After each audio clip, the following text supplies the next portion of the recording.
This 4-year-old homeless girl gets slapped by a priest for catching him stealing church donations. But a millionaire saw everything and did something that shocked everyone. Comment and tell me what you thought of this story, giving it a score from 0 to 10. I really want to know if you liked my story, and subscribe to my channel to support my work. I'm counting on your help. The bitter wind of Salem, Oregon cut through the thin fabric of Meadow's torn jacket as she pressed her small body against the cold stone steps of St. Andrew's Methodist Church. At 4 years old, she had learned that churches sometimes meant warmth, sometimes meant food, and always meant hope that someone might notice a hungry little girl who had nowhere else to go. Her grandmother Constance had been gone for what felt like forever, though Meadow couldn't quite understand where. One day Constance was there, braiding Meadow's blonde hair and singing soft lullabies, and the next day, strange people in uniforms came and took her away in a white van. They told Meadow someone would come for her, but no one ever did. The church doors were heavy, but Meadow had learned to use her whole body weight to push them open. The warmth hit her immediately as she slipped inside, her bare feet making soft sounds against the polished wooden floor. The sanctuary was empty, except for the afternoon light filtering through stained glass windows, casting colorful patterns across the pews. Meadow knew about the donation boxes near the altar. She had seen people dropping money and food items there on the days when she watched from outside. Her stomach had been empty for 2 days now, surviving only on water from public fountains. Maybe, she thought, there might be something small she could take without anyone noticing. As she crept toward the front of the church, staying low between the pews, she heard footsteps echoing from somewhere near the altar. Meadow froze, her heart pounding as she recognized the tall figure of Padre Timothy Blackwood. She had seen him before, speaking to crowds of people who nodded and smiled at his words. But Padre Timothy wasn't speaking to anyone now. He was alone, and he was doing something that made Meadow's stomach feel strange, in a way that had nothing to do with hunger. The 52-year-old priest was methodically opening the donation boxes, one by one, and placing handfuls of cash and checks into a brown leather bag that he kept glancing around to make sure no one could see. Meadow watched in confused silence as the man everyone called holy and good stuffed money meant for poor people into his personal bag. She had heard Constance talk about people who took things that weren't theirs, and how wrong it was. This felt like one of those times, but she couldn't understand why someone like Padre Timothy would do such a thing. She tried to back away quietly, to pretend she had never seen what she shouldn't have seen, but her small shoulder bumped against an ornate brass candlestick on a side table. The metallic clang echoed through the sanctuary like a gunshot, and Padre Timothy's head snapped up immediately. His face, which Meadow had only seen wearing kind smiles during church services, twisted into something frightening and angry. His eyes, usually warm when speaking to his congregation, now blazed with a cold fury that made the little girl shrink back against the wooden pew. "What are you doing here?" His voice was harsh and sharp, nothing like the gentle tone he used during sermons. "How long have you been watching?" Meadow opened her mouth to speak, but only a small whimper came out. She had never been good with strangers, especially angry ones, and Padre Timothy looked angrier than anyone she had ever seen. I was cold," she managed to whisper, her voice barely audible in the large space. "I just wanted to get warm." "Liar!" The word exploded from him as he strode toward her, the leather bag still clutched in one hand. "You were spying on me. You were trying to steal from the church." Before Meadow could protest or explain or run away, Padre Timothy's free hand swung through the air and connected with her cheek with a sharp crack that sent her stumbling backward. The pain was immediate and shocking, spreading across her face like fire. "Nobody will believe a word you say," he snarled, leaning down so his face was close to hers. "You're just a dirty little street rat with no family and no home. Who do you think people will trust? A respected man of God, or a lying little thief?" Tears streamed down Meadow's face, both from the physical pain and from the cruelty in his words. She had been called names before by people who saw her living on the streets, but hearing them from someone who was supposed to be kind and holy hurt in a different way. "Get out!" Padre Timothy shouted, pointing toward the door. "Get out of my church and don't ever come back. If I see you anywhere near here again, I'll make sure everyone in this town knows what kind of little criminal you really are." Meadow ran. Her bare feet slapped against the cold floor as she fled toward the heavy doors, pushing against them with all her strength until they gave way, and she tumbled out into the harsh afternoon wind. Behind her she could still hear Padre Timothy shouting, his voice carrying across the church steps and into the street. The slap had left her cheek red and swollen, and the cold air made it sting even worse. She pressed her small hand against the injury and stumbled down the street, looking for somewhere to hide, somewhere to think about what had just happened and why the world seemed so unfair to little girls who had no one to protect them. Across the street, behind the large window of Morrison's department store, Ezekiel Morrison had witnessed the entire scene. Ezekiel Morrison dropped the financial reports he had been reviewing, papers scattering across his mahogany desk as he stared through the window in complete shock. In his 58 years of life, he had witnessed many disturbing things, but watching a grown man strike a defenseless child sent a surge of rage through his body that he hadn't felt in years. His hands shook as he grabbed his coat from the chair. The successful businessman who owned 3 department stores across Salem had built his reputation on careful decision-making and calculated risks. But nothing about this moment called for calculation. A little girl was hurt and alone, and every fiber of his being demanded that he help her. Ezekiel rushed down the stairs of his building, his expensive leather shoes echoing against the wooden steps. He burst through the front door of his store just as Padre Timothy disappeared back into the church and immediately began scanning the street for any sign of the child. He found her 3 blocks away, huddled in a narrow alley between 2 brick buildings, her small frame shaking from both cold and fear. The right side of her face was visibly swollen, and tear tracks had carved clean lines through the dirt on her cheeks. She looked up at him with wide, terrified eyes that reminded him so painfully of his own daughter, Sarah, that his chest tightened. "Hey there," Ezekiel said softly, crouching down several feet away so he wouldn't tower over her. "I saw what happened back there. Are you hurt?" Meadow pressed herself further back against the brick wall, unsure whether this new adult would help her or hurt her. In her short life, she had learned that grown-ups were unpredictable, and the encounter with Padre Timothy had shattered what little trust she still maintained. "I didn't steal anything," she whispered, her voice hoarse from crying. "I just wanted to get warm. I didn't mean to see what he was doing." "I know you didn't steal anything," Ezekiel replied, his voice gentle but firm. "What that man did to you was wrong. Very wrong. My name is Ezekiel. What's your name?" "Meadow." She studied his face, looking for signs of anger or deception. His eyes were kind, but Padre Timothy's eyes had seemed kind too, until they weren't.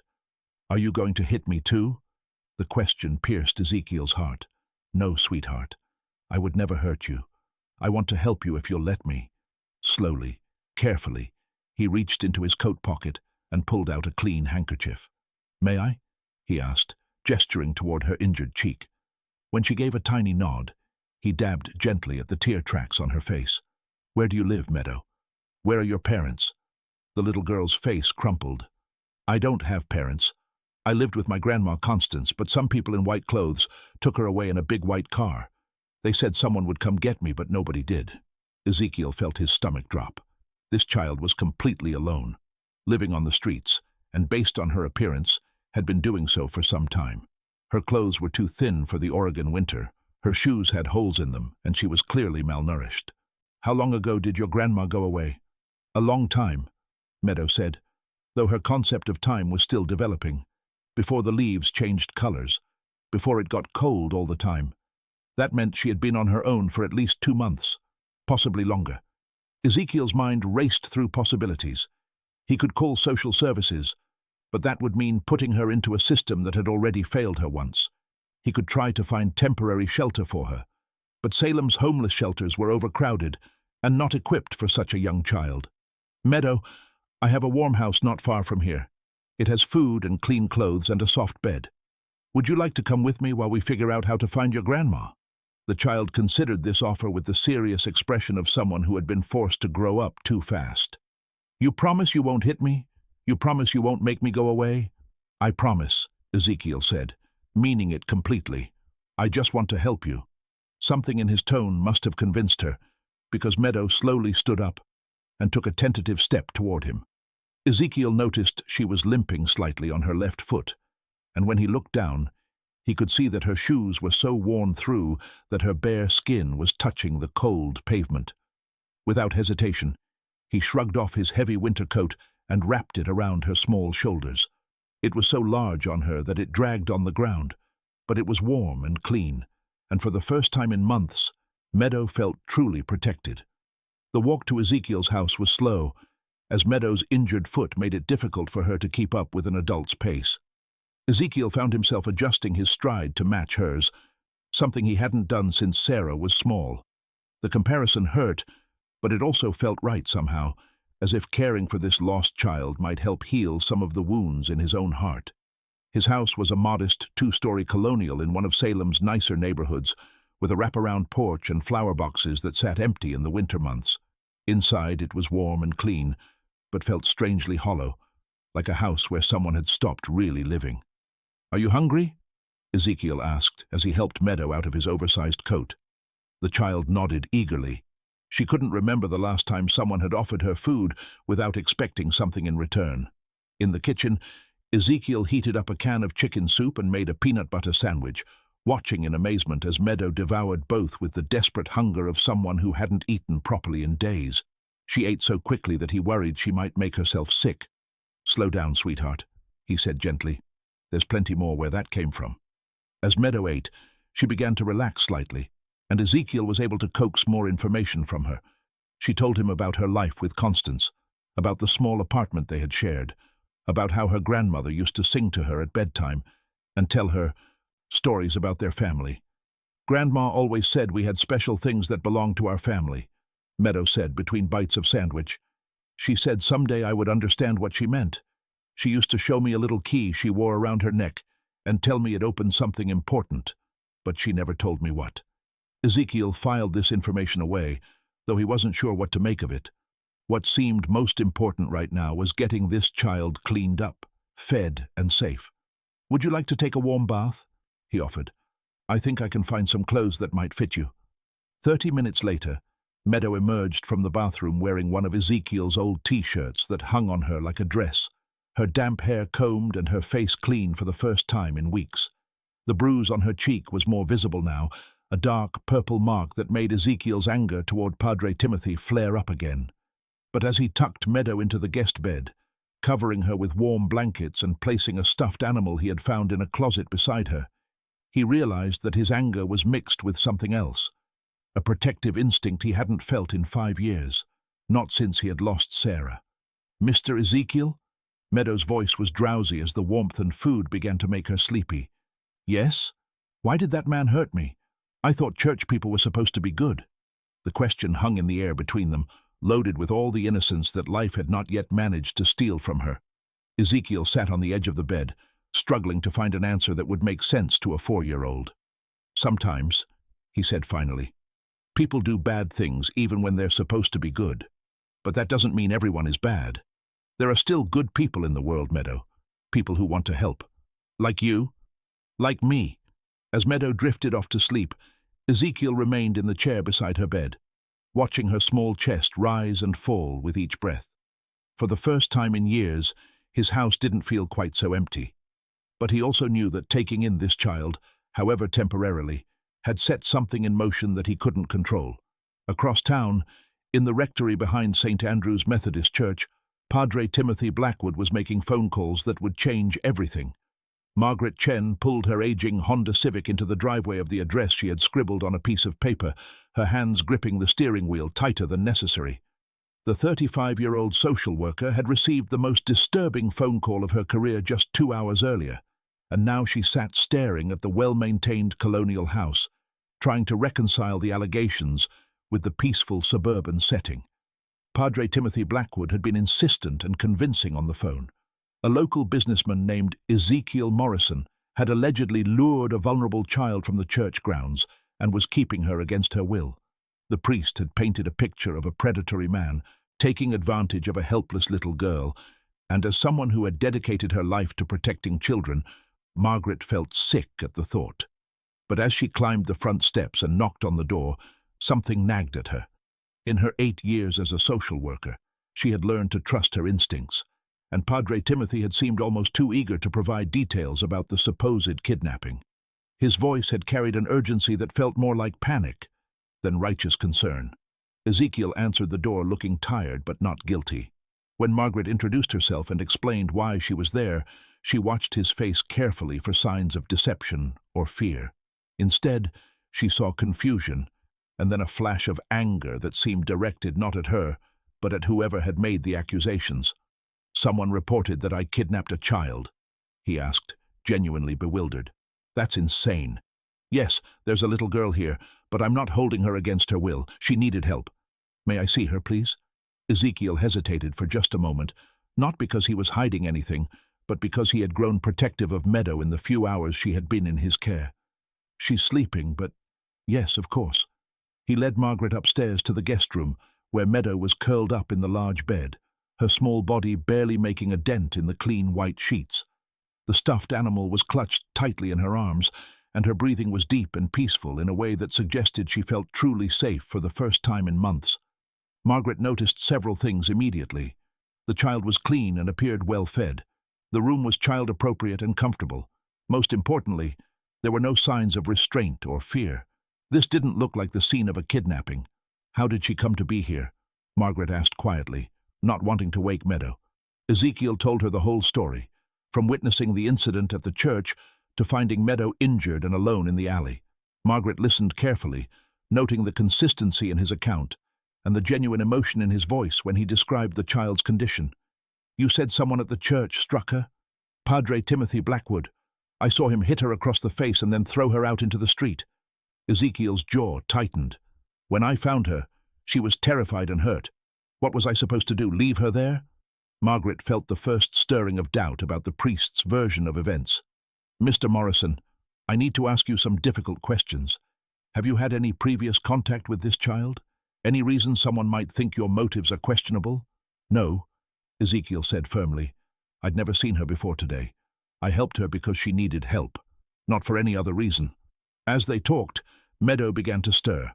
She opened her eyes slowly, looking confused for a moment, before remembering where she was. When she saw the strange woman standing next to Ezekiel, she sat up quickly, clutching the stuffed animal tighter.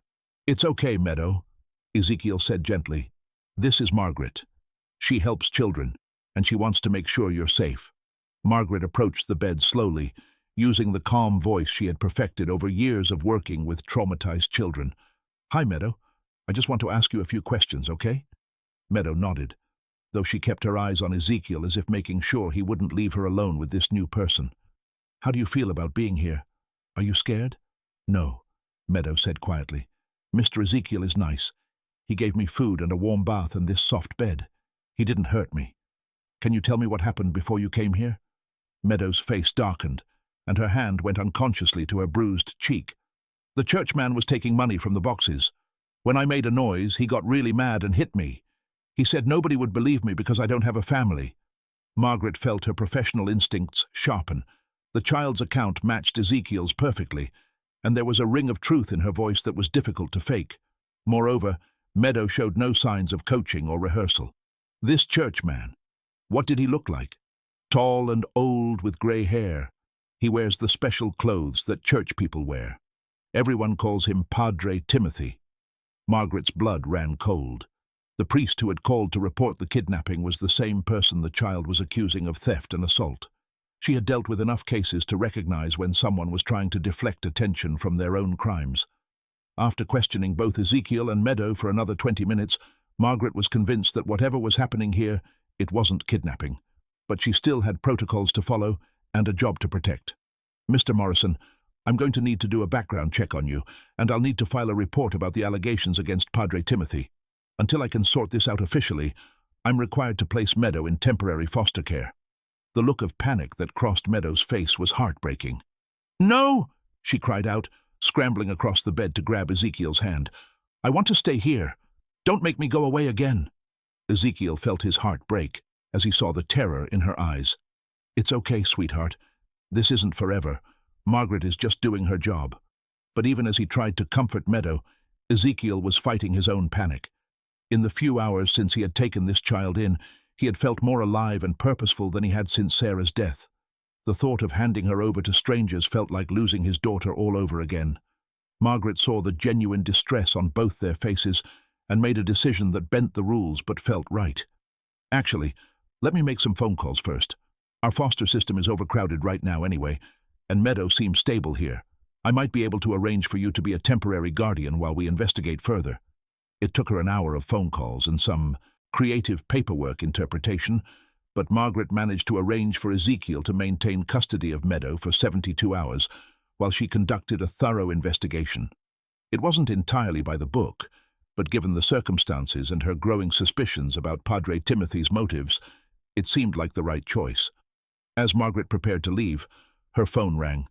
The caller ID showed her supervisor's number, which made her stomach drop. She had been walking a thin line lately, bending rules to help families stay together when the system wanted to tear them apart. Her own financial troubles had made her even more sympathetic to people struggling against bureaucracy.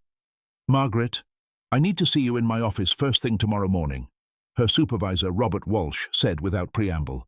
"I've received some concerning reports about your recent case management." "What kind of reports?" "The kind that suggest you're not following proper protocols. We'll discuss it tomorrow." After hanging up, Margaret felt the familiar weight of stress settling on her shoulders. Her mother's medical bills were mounting, her own savings were nearly depleted, and now her job was potentially at risk. But looking at Meadow, who had finally relaxed back into Ezekiel's protective presence, she knew she had made the right choice, even if it might cost her. That evening, as Ezekiel prepared dinner for himself and Meadow, he noticed how naturally she seemed to fit into his home.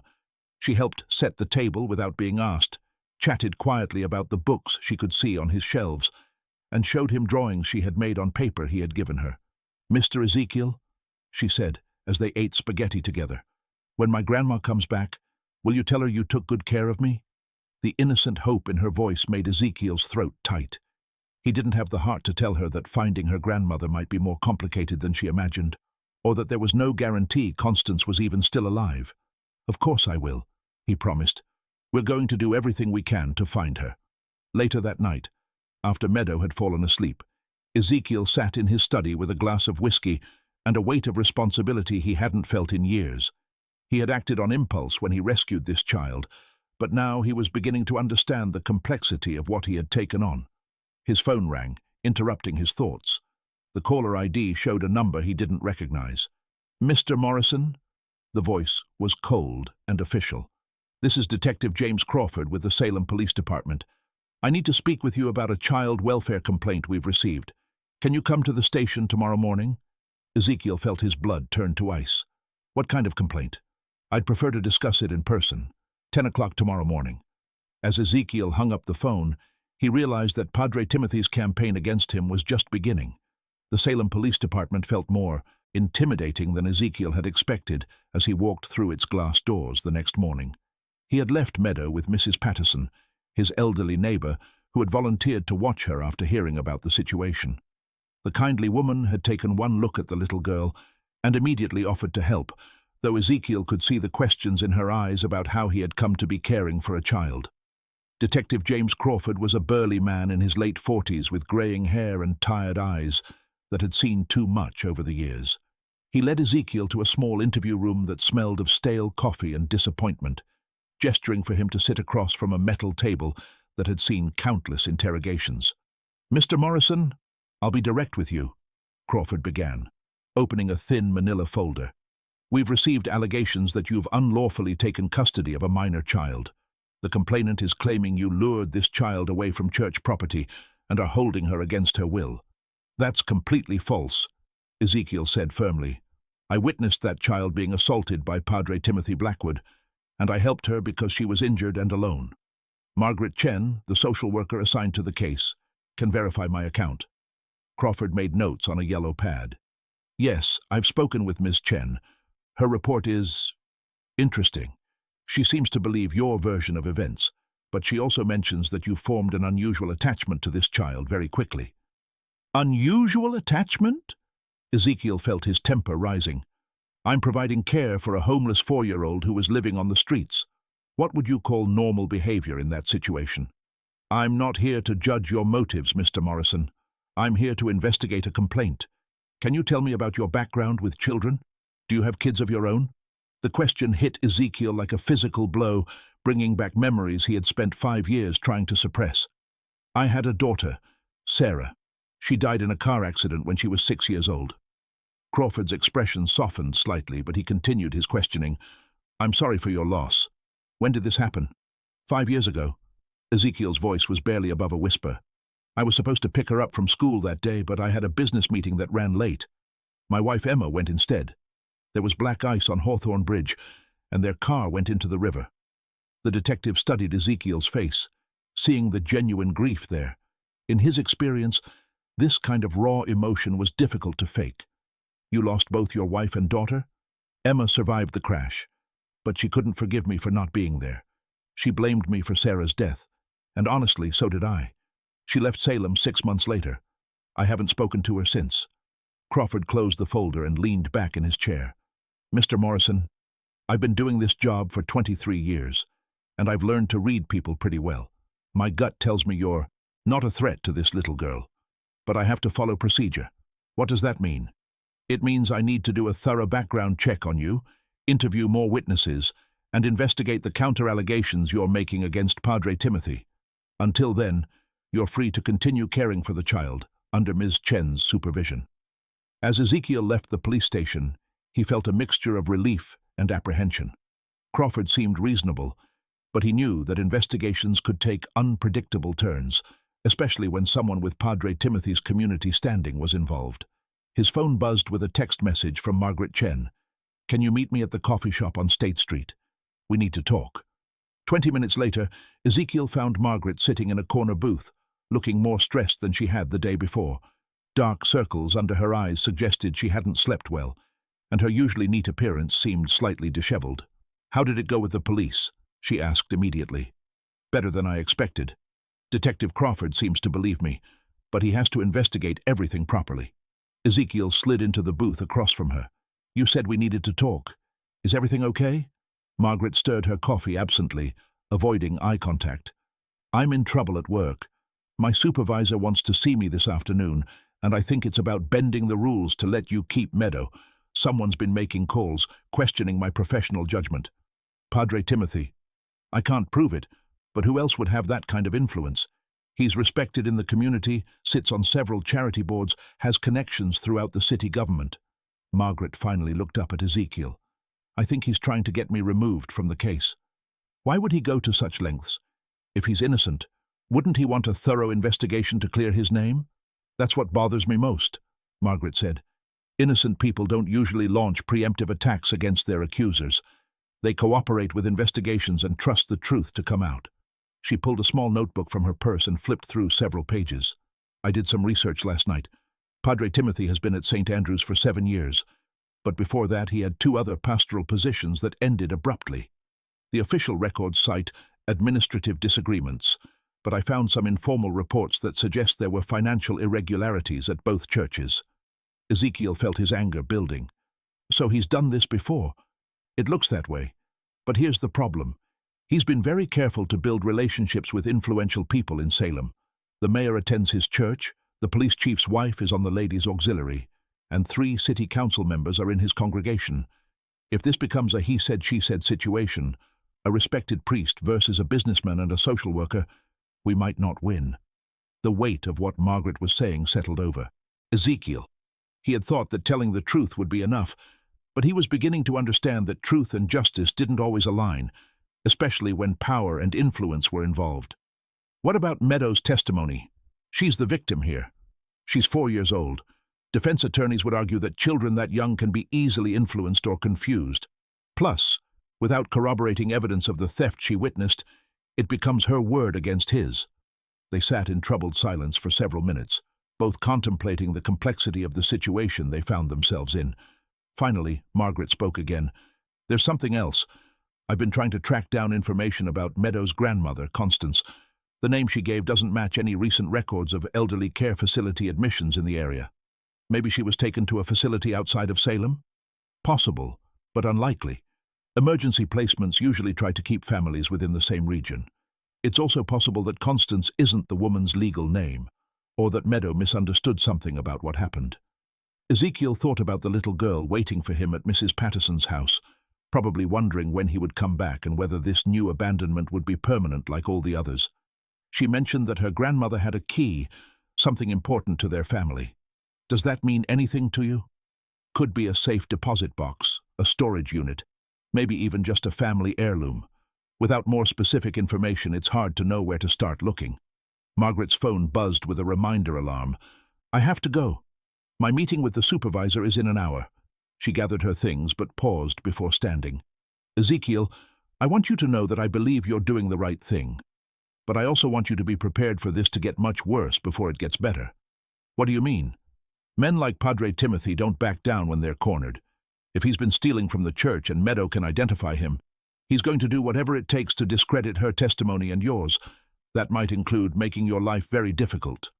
As Margaret left the coffee shop, Ezekiel remained in the booth, staring out the window at the people walking past on the sidewalk. Normal people living normal lives, unaware that their trusted spiritual leader was a thief and a child abuser. He wondered how many other secrets were hidden behind Salem's respectable facades. His phone rang, startling him from his thoughts. The caller ID showed his business partner's number. Ezekiel, we need to talk, said Marcus Webb without preamble. I've been getting some disturbing calls about you. People are saying you've lost your mind, that you're keeping some street kid in your house. What the hell is going on? Ezekiel closed his eyes, realizing that Padre Timothy's campaign against him was expanding beyond the authorities to his personal and professional relationships. It's complicated, Marcus. Can we meet later today? No, we need to talk now. I'm at the main store, and there are customers asking questions about whether they should continue shopping with us. This is affecting our business, Ezekiel. The conversation continued for several more minutes, with Marcus expressing increasing concern about the rumors circulating through Salem's business community. By the time Ezekiel hung up, he understood that his decision to help Meadow was going to cost him more than he had anticipated. But as he drove back to collect Meadow from Mrs. Patterson's house, he also knew that he couldn't have made any other choice. The little girl who trusted him, who called him Mr. Ezekiel with such innocent faith, was worth whatever price he might have to pay. When he arrived at his neighbor's house, he found Meadow sitting at the kitchen table, coloring in a book that Mrs. Patterson had given her. She looked up when she saw him, her face breaking into a smile that made all his worries seem manageable. Mr. Ezekiel, look what I drew for you. The picture showed two stick figures holding hands in front of a house, with a bright yellow sun overhead and flowers scattered around their feet. At the bottom, in careful 4-year-old handwriting, she had written, Meadow and Mr. Ezekiel. As he looked at the simple drawing, Ezekiel realized that this child had already given him something precious, a reason to fight, and a reminder of what really mattered in life. But across town, in the rectory of St. Andrew's Methodist Church, Padre Timothy Blackwood was making another series of phone calls that would test that resolve to its very limits. Devin Rodriguez sat in his cramped office above the hardware store on Commercial Street, staring at the stack of unpaid bills that seemed to grow larger every day. The 42-year-old attorney had once been one of Salem's most promising legal minds, but that was before the Henderson case had destroyed his reputation and left him scrambling for clients who could barely afford his reduced fees. When Ezekiel Morrison called requesting legal representation, Devin's first instinct was skepticism.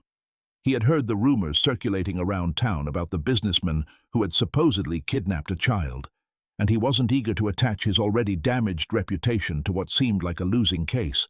But as Ezekiel sat across from his desk that afternoon, explaining the events of the past few days, Devin found himself believing the man's account.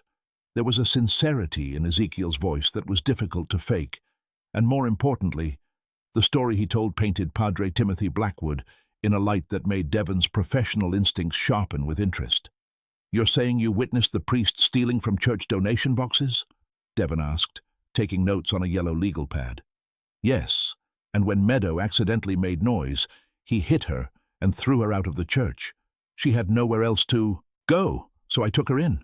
Ezekiel leaned forward in his chair. I know how it looks, but I couldn't just leave a 4-year-old injured and homeless on the street. Devin studied his potential client carefully. Ezekiel Morrison had a solid reputation in the business community, no criminal record, and seemed genuinely concerned about the child's welfare rather than defensive about his own actions. It was exactly the kind of case Devin needed to rebuild his career. if he could prove the priest was the real criminal. Mr. Morrison, I'm going to be honest with you. This is going to be an uphill battle. Padre Timothy has significant influence in this town, and the accusations against you are serious. But if what you're telling me is true, then we're not just defending you against kidnapping charges. We're exposing a pattern of theft and child abuse that needs to be stopped. So you'll take the case? I'll take it. But I need to warn you that my recent track record isn't great. I lost a big case last year that should have been a slam dunk, and it cost me most of my client base. Some people in town think I've lost my edge. Ezekiel saw something in Devon's eyes that reminded him of his own struggle with guilt and redemption. What happened in the case you lost? Devon was quiet for a moment, debating how much to reveal. I was representing a family whose child was injured due to negligent maintenance at a local playground. The evidence was overwhelming. The case should have been settled quickly, but the defense found a technicality in how I had filed some paperwork, and the judge dismissed the entire suit. The family lost everything, and I got blamed for inadequate representation. Was it really inadequate representation, or was it an honest mistake? Honestly, it was both. I was going through a divorce at the time, drinking too much, not paying attention to details. That family deserved better, and I failed them. Devon met Ezekiel's eyes. I can't afford to fail another family, especially when a child's safety is involved. They spent the next 2 hours going over the details of the case, with Devon asking probing questions and taking detailed notes. As they talked, both men began to see potential strategies for defending against the accusations while building a case against Padre Timothy. We need to find corroborating evidence of the theft, Devon said. Church financial records, witness statements, anything that shows a pattern of missing donations. We also need to document Meadows' injuries and get a medical expert to confirm they're consistent with being struck by an adult. What about Margaret Chen? She believes our version of events. A social worker's testimony will help, but we need more. Padre Timothy is going to attack her credibility too, especially if she's already in trouble with her supervisors for bending procedures. As if summoned by their conversation, Devon's phone rang. The caller ID showed Margaret Chen's number. Margaret, what can I do for you? Devon, I need to meet with you and Ezekiel immediately. Something's happened that changes everything. They met an hour later at a small diner on the outskirts of Salem, away from the downtown area where they might be recognized. Margaret looked exhausted and shaken, clutching a manila envelope that she placed carefully on the table between them. I was fired this afternoon, she said without preamble. My supervisor said I had shown poor judgment in allowing an unauthorized placement, and that my recent work had been substandard. They're transferring Meadows' case to another social worker who's been instructed to remove her from Ezekiel's care immediately. Ezekiel felt his stomach drop. When? Tomorrow morning. They're placing her in emergency foster care while they conduct what they're calling a proper investigation. Devon cursed under his breath. This is Padre Timothy's doing. He's using his connections to manipulate the system. There's more, Margaret continued, opening the envelope. Before I cleaned out my office, I managed to copy some files that I think you need to see. She spread several documents across the table. The first was a complaint letter addressed to the Department of Children and Family Services, signed by Padre Timothy, and dated the morning after Meadow had been found in Ezekiel's care. But it wasn't the timing that was shocking. It was the detailed nature of the accusations. Look at this. Margaret pointed to a specific paragraph. He's claiming that Ezekiel has a history of inappropriate behavior around children, that neighbors have reported suspicious activities at his house, and that the child appeared to be under the influence of some kind of medication when he first encountered her. None of that is true, Ezekiel said, his voice tight with anger. Of course it's not true, but that's not the point, Devon replied. He's creating a paper trail of accusations that will be difficult to disprove quickly. By the time we can refute these claims, Meadow will have been removed from your care and placed in the system. Margaret pulled out another document. This one is even worse. It's a petition he's filing with the court, requesting a restraining order to prevent you from having any contact with Meadow. He's claiming that you've developed an unhealthy obsession with the child, and that allowing continued contact would be detrimental to her emotional development. How is he getting away with this? Ezekiel asked. Where's his evidence? He doesn't need evidence at this stage, Devon explained. Emergency protective orders can be granted based on allegations alone, especially when they involve child safety. We'll have a hearing to contest it, but that could take weeks. Margaret spread out the final set of papers. But I saved the most interesting document for last. This is a bank statement that was accidentally included in Padre Timothy's personnel file. It shows deposits that don't match. His church salary, including several large cash deposits made over the past 6 months. Devon studied the bank statement carefully, his legal mind immediately grasping the implications. This could be evidence of the theft Meadow witnessed, but we'd need access to the church's financial records to prove the money came from donations. I might be able to help with that, Margaret said. I still have contacts in the community who trust me, people who volunteer at the church and might have access to financial information. Margaret, you could get in serious legal trouble for helping us gather evidence after being fired from the case, Devon warned. I'm already in trouble. They fired me for doing what I thought was right, and now they're going to put that little girl into a system that's already failed her once. I can't just walk away. As they discussed strategies and timelines, Ezekiel found himself thinking about Meadow, probably sitting in his living room right now, drawing pictures or playing with the toys he had bought for her. Tomorrow morning, strangers would come to take her away again, and there was nothing he could do to stop it legally. There has to be something we can do, he said finally.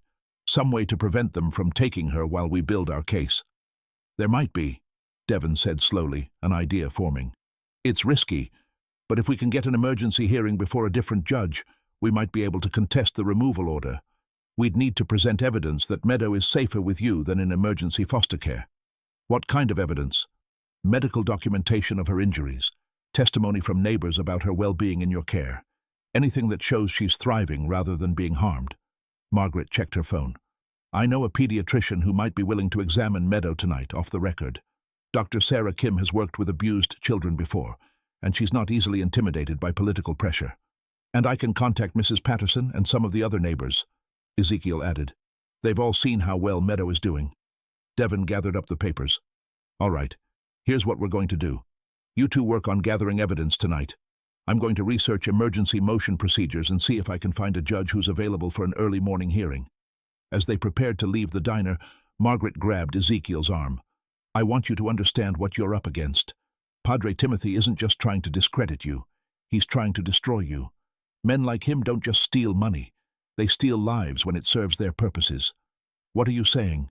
I'm saying that if we're right about him, if he's been systematically stealing from the church and abusing his position of trust, then he'll do whatever it takes to silence anyone who threatens to expose him. That includes you, me, and especially Meadow.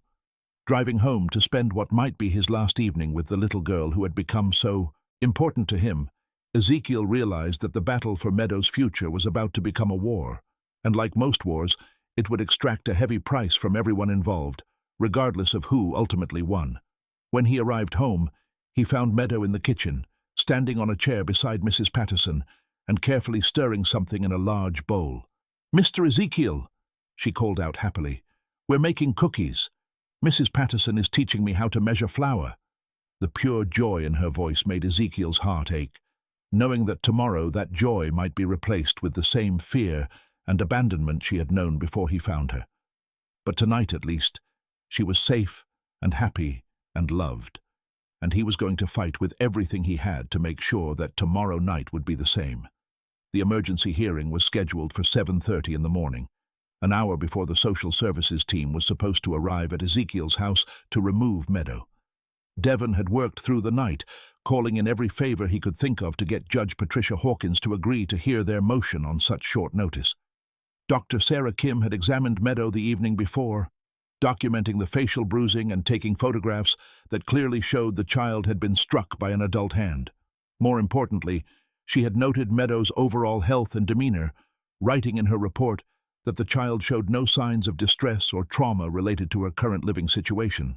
But as they sat in the small courtroom waiting for the hearing to begin, Ezekiel could see the worry in Devon's eyes. Emergency motions were difficult to win under the best circumstances, and they were going up against a system that had already been influenced by Padre Timothy's accusations. "Where's Margaret?" Ezekiel asked, noticing the social worker's absence. "She can't be here officially, since she was fired from the case, but she's outside with Mrs. Patterson and 2 other neighbors who are willing to testify about Meadow's condition."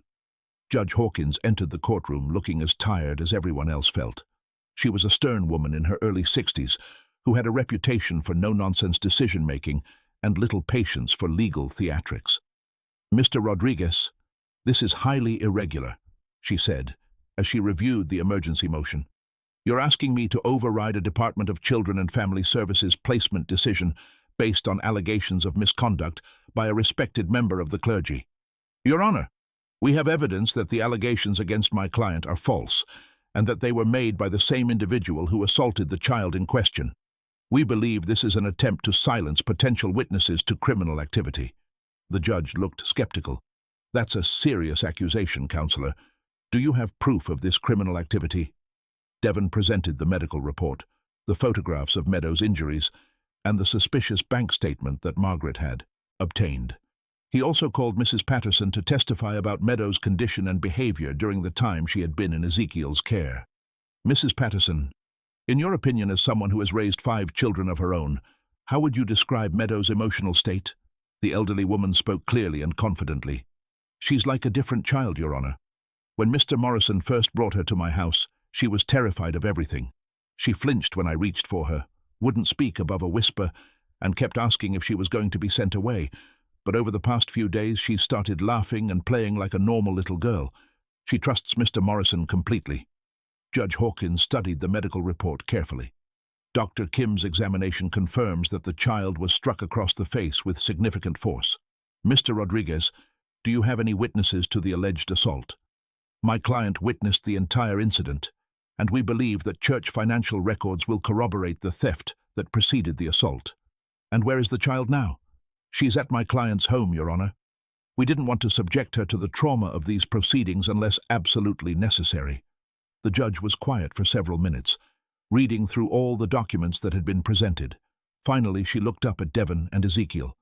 "Mr. Rodriguez, I'm going to grant a temporary restraining order preventing the removal of the child pending a full investigation of these allegations. However, this is contingent on several conditions." Ezekiel felt a surge of relief, but Judge Hawkins wasn't finished. "First, your client will submit to a complete background check and psychological evaluation. Second, the child will receive a comprehensive medical and psychological assessment by court-appointed professionals. Third, Mr. Morrison will not leave the county with the child without court permission." "Your Honor, we accept all those conditions," Devon said quickly. "I'm also ordering an independent investigation into the financial practices at St. Andrew's Methodist Church. If there's any truth to these allegations of theft, I want to know about it." As they left the courthouse, Ezekiel felt cautiously optimistic for the first time in days.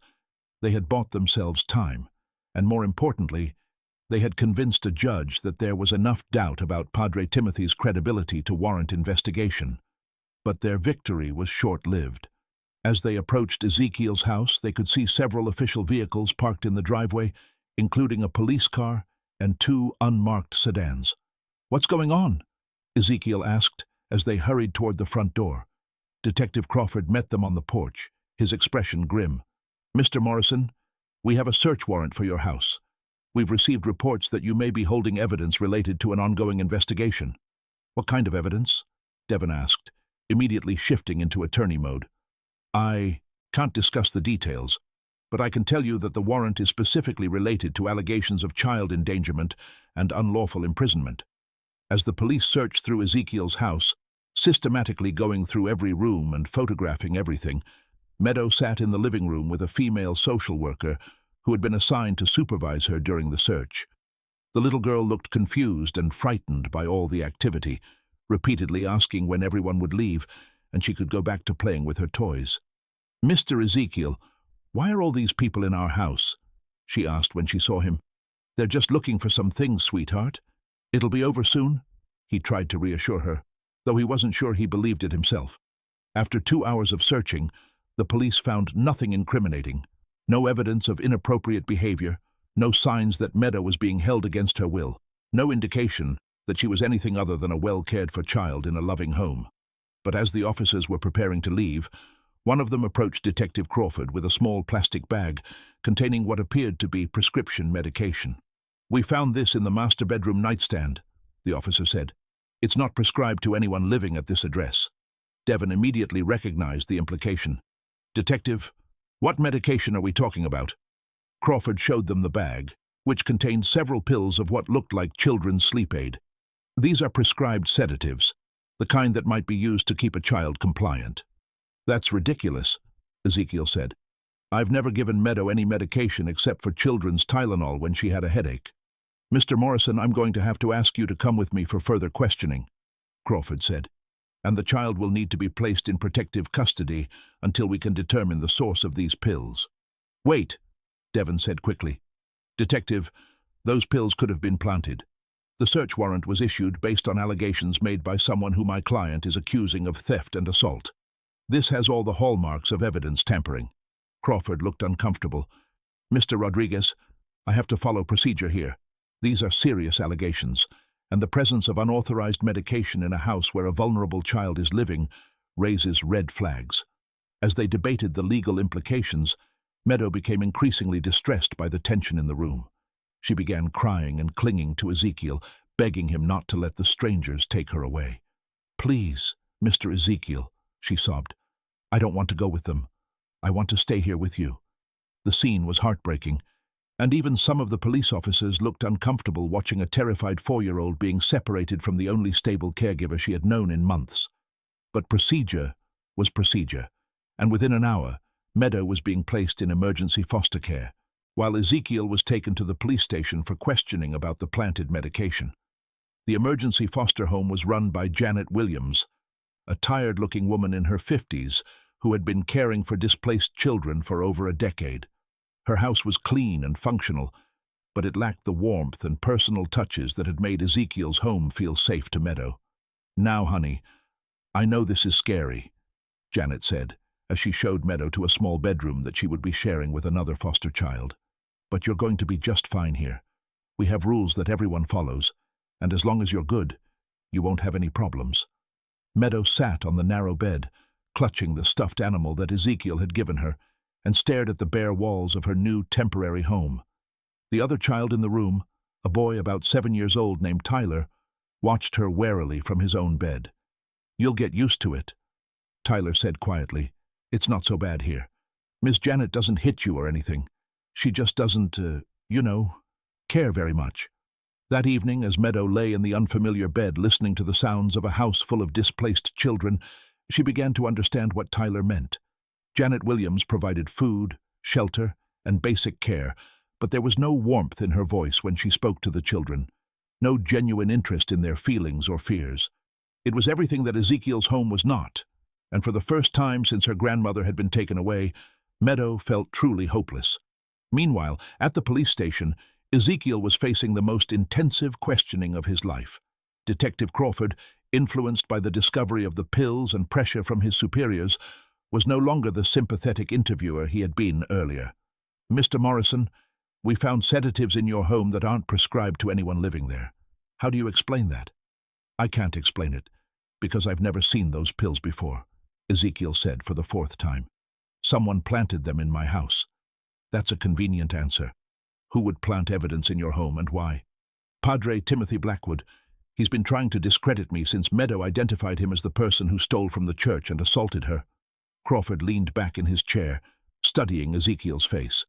Mr. Morrison, I want to believe you, but this investigation has taken some strange turns. We have a respected priest making detailed accusations against you. We found unauthorized medication in your home, and you're claiming there's a conspiracy to frame you. Detective, 3 days ago you said your gut told you I wasn't a threat to that little girl. Has your gut changed, or are you just responding to political pressure? The question hung in the air between them, and for a moment, Crawford's professional mask slipped slightly. Mr. Morrison, I've been a cop for over 20 years, and I've learned that the truth isn't always what it seems to be. But I've also learned that evidence doesn't lie. What if the evidence was planted? Then we'll figure that out during the investigation. But until then, you're not going to be allowed unsupervised contact with the child.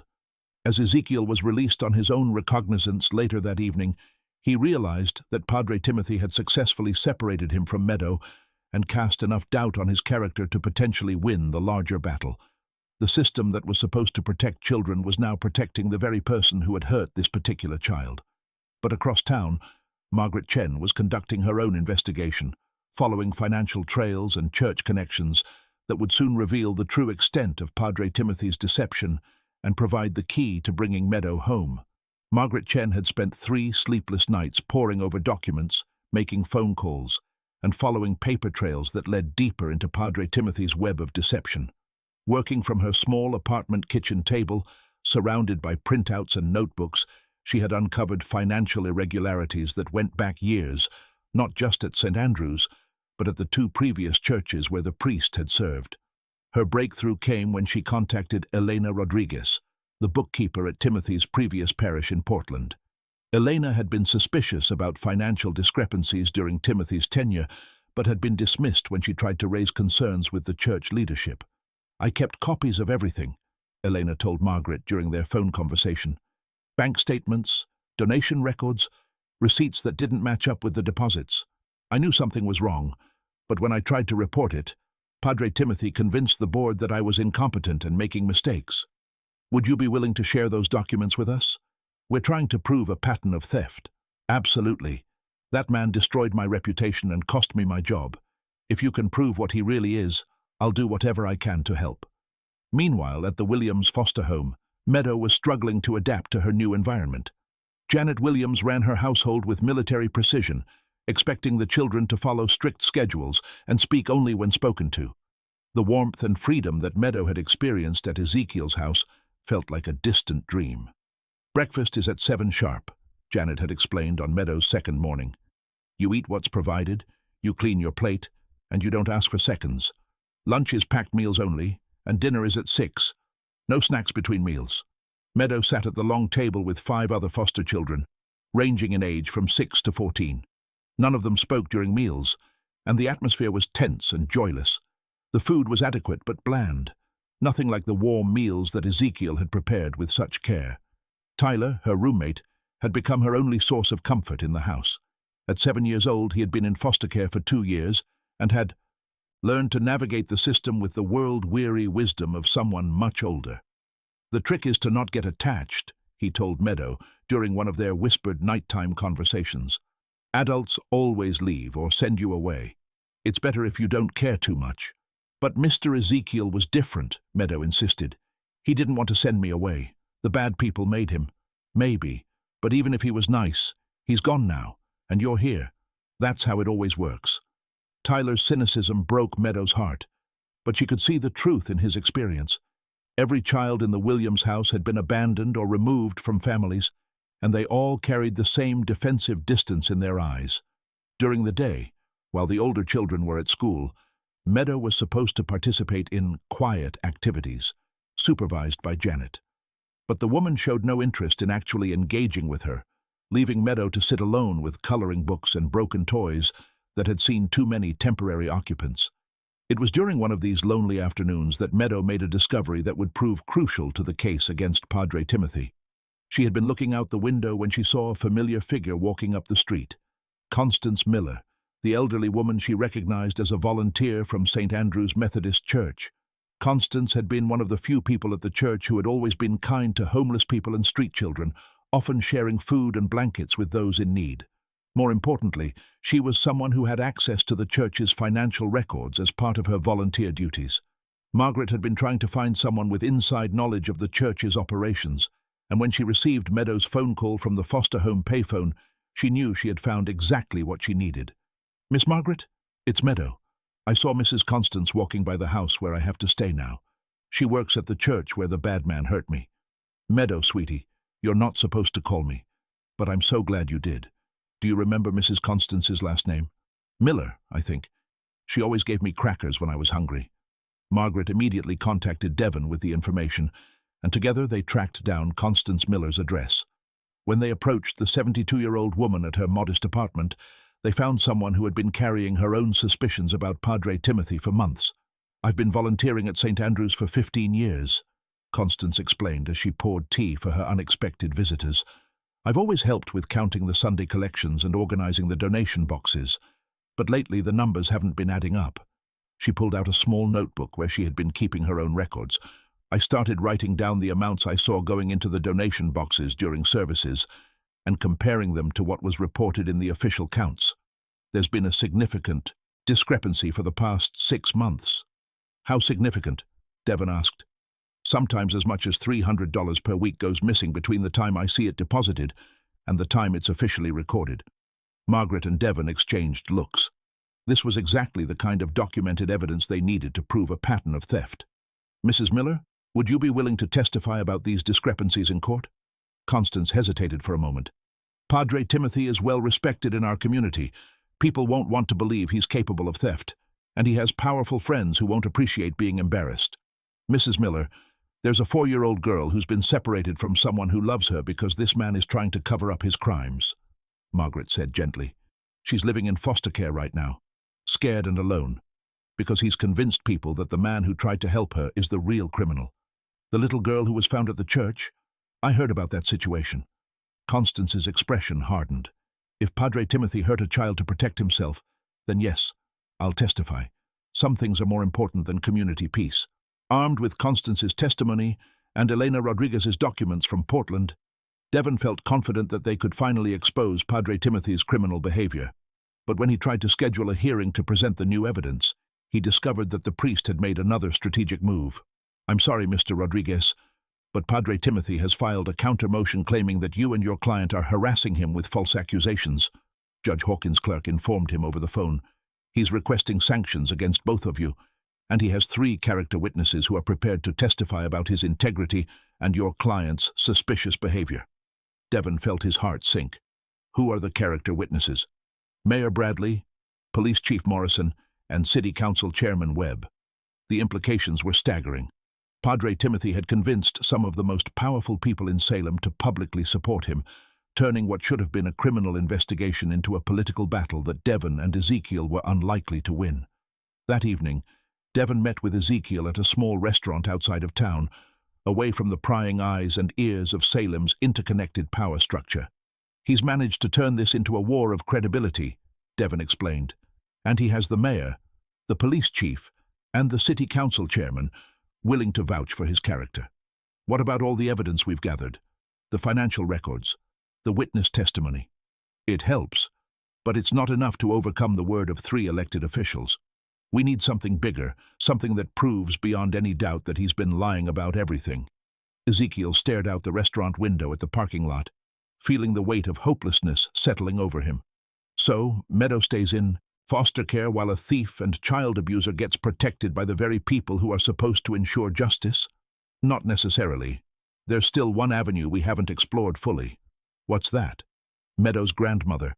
If we can find Constance and prove that Padre Timothy has been lying about her condition or whereabouts, it might expose other lies he's told. But Margaret said there were no records of her being placed in any local care facility. That's what makes me suspicious. A woman doesn't just disappear from the system without leaving some kind of trail. Either the records are being hidden, or Constance isn't where Padre Timothy claimed she would be. As they discussed possibilities, neither man noticed the figure sitting in a car across the parking lot, taking photographs of their meeting with a telephoto lens. By morning, Padre Timothy would have new ammunition to use against them, claiming that they were conspiring to manufacture evidence and intimidate witnesses.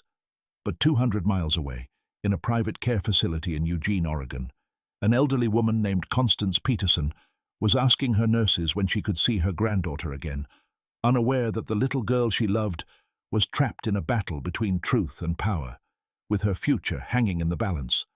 The key to everything lay in finding this forgotten woman, but with each passing day, the forces protecting Padre Timothy grew stronger, while Meadow grew more withdrawn and hopeless in her sterile foster placement.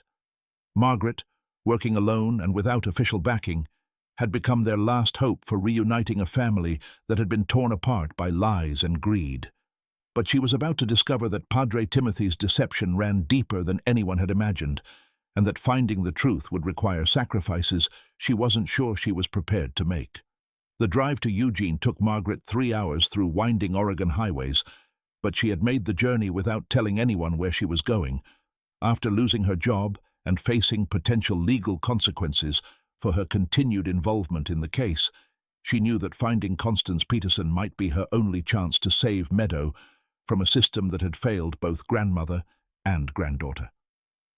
Sunset Manor Care Facility sat on a quiet residential street, a modest single-story building with well-maintained gardens and a peaceful atmosphere that seemed worlds away from the political battle raging in Salem. Margaret presented herself to the front desk as a family friend conducting a welfare check, hoping that the staff wouldn't ask too many questions about her credentials. "Constance Peterson?" "Oh yes, she's one of our long-term residents," said Linda Hayes, the facility administrator. "She's been with us for about 8 months now. Are you family?"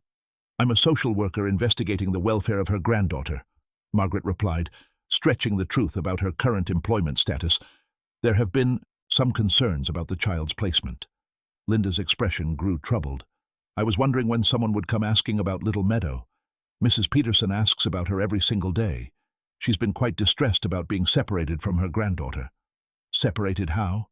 "Well, according to the paperwork we received when she was admitted, Mrs. Peterson was suffering from severe dementia and had become a danger to herself and the child. But I have to tell you, that doesn't match what we've observed during her time here." Margaret felt her pulse quicken.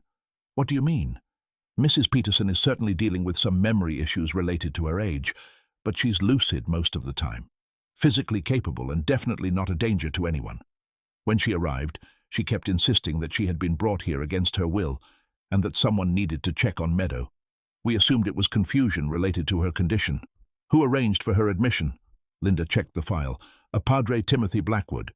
He presented himself as Mrs. Peterson's spiritual advisor and said he was acting on behalf of social services to ensure she received proper care. He had all the necessary paperwork, including a mental health evaluation stating that she was incompetent to care for herself or her granddaughter." Margaret's heart raced as the pieces began falling into place.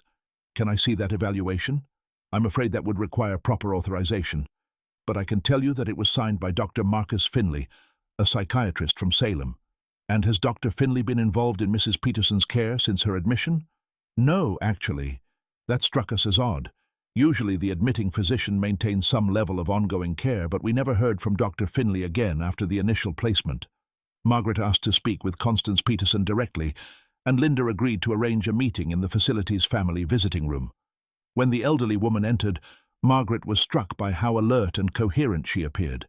Nothing like the mentally incompetent person described in her admission paperwork. "Are you here about Meadow?" Constance asked immediately, her eyes bright with hope. "I've been trying to get someone to listen to me for months. That man took her away from me, and I don't know where she is or if she's safe." "Mrs. Peterson, I'm Margaret Chen. I've been working on Meadow's case. Can you tell me exactly what happened the day you were brought here?" Constance sat down heavily, her hands shaking slightly as she recalled the traumatic events. "Padre Timothy came to my apartment with 2 men I'd never seen before. He said that social services had determined I was no longer capable of caring for Meadow, and that they were taking her to a proper family while I went to a care facility for my own safety. Did you agree to this?" "Of course not. I told him I was perfectly capable of caring for my granddaughter, that we didn't need any help, but he had official-looking papers, and the 2 men with him were very intimidating. They said if I didn't cooperate, they would have me declared mentally incompetent in court, and I would never see Meadow again." Margaret felt sick as she listened to the elderly woman's account. "Mrs. Peterson, did Padre Timothy ever ask you about any family assets or inheritances?" Constance's eyes narrowed. "How did you know about that?" "Yes, he was very interested in a safety deposit box that belonged to my late husband. He kept asking about keys and family documents." "What kind of documents?" "Old insurance policies, property deeds, stock certificates that my husband inherited from his family. Harold always said there might be valuable things in that box, but we never needed to check because we had enough to get by on our own." Margaret's mind raced as she considered the implications. "Mrs. Peterson, do you still have access to that safety deposit box?" "I have the key, if that's what you mean. I've kept it around my neck for 30 years. Constance pulled out a small silver key on a thin chain. "But I haven't been able to get to the bank to check on anything since they brought me here." "Which bank?" "First National Bank of Salem, downtown branch. Harold opened the account there in 1972. Margaret realized she had uncovered the real motive behind Padre Timothy's elaborate scheme. He hadn't just been stealing from church donations. He had been systematically separating Constance from Meadow to gain access to whatever was in that safety deposit box. "Mrs. Peterson, I need to ask you a very important question. Did you ever give Padre Timothy permission to act on your behalf in any legal or financial matters?" Absolutely not. I barely knew the man before he showed up at my apartment that day. Margaret spent another hour with Constance, documenting her account and gathering details about the forced admission to Sunset Manor. When she was ready to leave, Constance grabbed her hand with surprising strength. Please, you have to find my granddaughter. She's all I have left in this world and she needs me. I know she's scared and confused, and I'm the only one who can explain to her what really happened to her parents. Her parents? Mrs. Peterson? What happened to Meadows' parents? Constance looked confused for a moment. You don't know. Meadows' father died in a workplace accident when she was just a baby. Her mother, my daughter Julia, died in a car accident 2 years ago. That's when Meadow came to live with me. Margaret felt another piece of the puzzle click into place. Mrs. Peterson, do you think there might have been insurance money or death benefits related to those accidents? I never looked into it. Julia handled all the paperwork, and after she died, I was too grief-stricken to deal with legal matters. But Harold always said our family had more assets than we realized, things that had been passed down through generations. As Margaret drove back to Salem, her mind churned with the implications of what she had discovered. Padre Timothy hadn't just been stealing church donations. He had orchestrated the separation of an elderly woman from her granddaughter to gain access to potentially valuable family assets. The forged mental health evaluation, the intimidation tactics, the elaborate campaign against Ezekiel, it was all part of a larger scheme to cover up his theft and exploitation. But proving it would require access to bank records, medical files, and legal documents that she no longer had the authority to obtain. As a fired social worker with no official standing, her testimony about Constance Peterson's condition might not be enough to overcome Padre Timothy's political connections and fabricated evidence. Her phone rang as she entered Salem city limits. It was Devon Rodriguez. Margaret, where have you been? I've been trying to reach you all day. I found her, Devon. I found Constance Peterson, and she's not mentally incompetent. She was placed in that care facility against her will based on forged medical documents. Are you sure about this? Positive. And I think I know why Padre Timothy went to such elaborate lengths to separate her from Meadow. There's a family inheritance involved, possibly substantial insurance money and other assets that he's been trying to access. Devon was quiet for a moment, processing the information. Margaret, this is huge. But we have a problem. Judge Hawkins has scheduled a hearing for tomorrow morning to consider Padre Timothy's sanctions motion against Ezekiel and me. If she grants it, we could both face legal penalties, and Ezekiel could be permanently barred from any contact with Meadow. We have to present this new evidence before that hearing. I'm not sure we can. Padre Timothy's lawyers will argue that your investigation was unauthorized and that any evidence you've gathered is inadmissible. Margaret pulled into her apartment complex parking lot, feeling the weight of exhaustion and frustration settling over her. So what are you saying? That we just give up and let him win? I'm saying we need to be very careful about how we proceed. One wrong move could destroy any chance we have of helping Meadow. That night, Margaret sat in her apartment trying to figure out how to turn her discoveries into actionable evidence. She had Constance Peterson's testimony, proof that the mental health evaluation was fraudulent, and strong suspicions about financial fraud. But without official backing or legal authority, she was essentially a private citizen making accusations against a respected community leader. Meanwhile, at the Williams foster home, Meadow was having another sleepless night. The institutional environment, with its strict rules and emotional distance, was slowly wearing down her spirit. She had stopped asking when she could see Ezekiel, stopped drawing pictures of birds, and started retreating into the same defensive shell that protected the other children in the house. Tyler watched her transformation with the sad recognition of someone who had been through the same process. "You're learning not to hope," he told her during one of their whispered conversations. "It hurts less that way." But Meadow wasn't ready to give up hope entirely. Hidden under her thin mattress was a small piece of paper with Ezekiel's phone number, which she had memorized before being taken from his house. Tomorrow, when Janet Williams was busy with the morning routine, she planned to use the payphone again to tell him about the key her grandmother had always worn, the key that might be the answer to bringing their family back together. What Meadow didn't know was that across town, Padre Timothy was making final preparations for a legal maneuver that would permanently remove both Ezekiel and Margaret as threats to his carefully constructed lies. The morning hearing would determine not just Meadow's future, but whether truth and justice could triumph over power and corruption in a small Oregon town where appearances mattered more than reality. The phone call came at 6:30 in the morning, just as Ezekiel was preparing for what he expected to be the worst day of his legal battle. Meadows' small voice on the other end of the line was barely audible, and she spoke quickly, clearly afraid of being overheard. "Mr. Ezekiel, it's me, Meadow.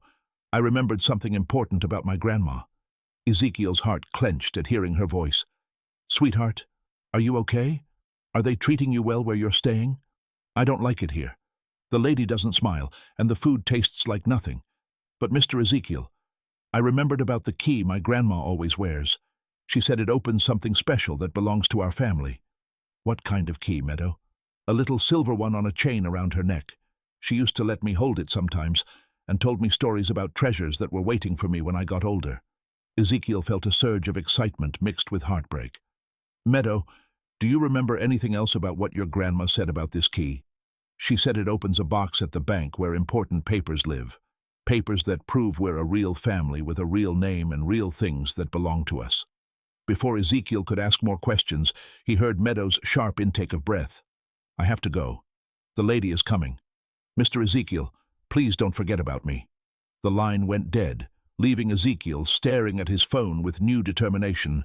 He immediately called Devon and Margaret, sharing Meadows' information about the key and the safety deposit box. This was the missing piece they needed to prove that Padre Timothy's interest in separating Meadow from her grandmother went far beyond religious concern.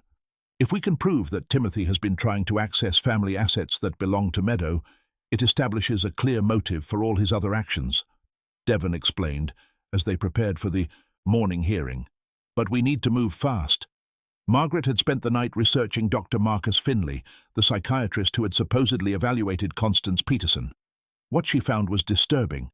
Dr. Finley had lost his license to practice 2 years earlier due to falsifying medical records for financial gain. Yet somehow, his signature had appeared on Constance's mental competency evaluation. This proves that the evaluation used to place Constance in the care facility was fraudulent, Margaret told Devon as they walked into the courthouse. Dr. Finley couldn't have legally conducted that assessment because he wasn't licensed at the time. But when they arrived at Judge Hawkins's courtroom, they discovered that Padre Timothy had arrived with an impressive legal team and 3 character witnesses who commanded respect throughout Salem. Mayor Bradley, Police Chief Morrison, and City Council Chairman Webb sat in the front row, ready to testify about the priest's outstanding character and community service. Padre Timothy himself looked the part of a wronged spiritual leader, dressed in his clerical collar and carrying himself with the dignified bearing of someone who had been unjustly accused. When he saw Margaret and Devon enter the courtroom, his expression remained calm and confident, showing no sign of concern about the evidence they might present. "Your Honor," Timothy's lead attorney, Robert Sterling, began his opening statement. "What we have here is a classic case of individuals who have fabricated an elaborate conspiracy theory to deflect attention from serious criminal behavior. Mr. Morrison unlawfully took custody of a vulnerable child, and when the authorities appropriately intervened, he and his associates began making increasingly desperate accusations against my client." Sterling presented a timeline of events that painted Ezekiel as an unstable man who had become obsessed with a homeless child, Margaret as a disgraced social worker willing to bend any rule to support her theory, and Devon as a desperate attorney, trying to rebuild his reputation through sensational accusations.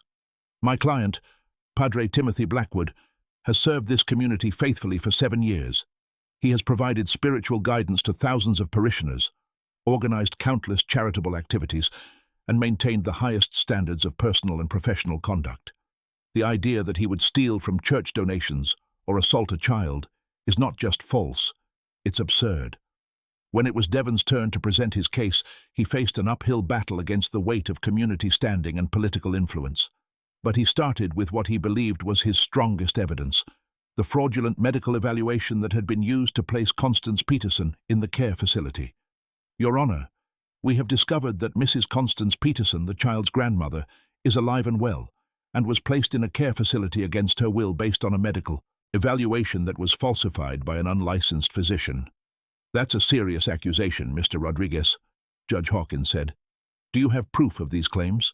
Devon presented copies of Dr. Finley's license suspension, Margaret's interview notes with Constance Peterson, and testimony from the staff at Sunset Manor about Constance's actual mental condition. But Sterling was prepared for this line of attack. Your Honor, Ms. Chen conducted this alleged interview after being fired from her position for unprofessional conduct. She had no legal authority to visit Mrs. Peterson, and any statements she claims to have obtained are inadmissible hearsay. Furthermore, Sterling continued, even if Mrs. Peterson's placement was irregular, that has no bearing on the question of whether Mr. Morrison unlawfully took custody of the child or whether the allegations against my client have any merit. Judge Hawkins reviewed the documents carefully, clearly struggling with the competing narratives being presented.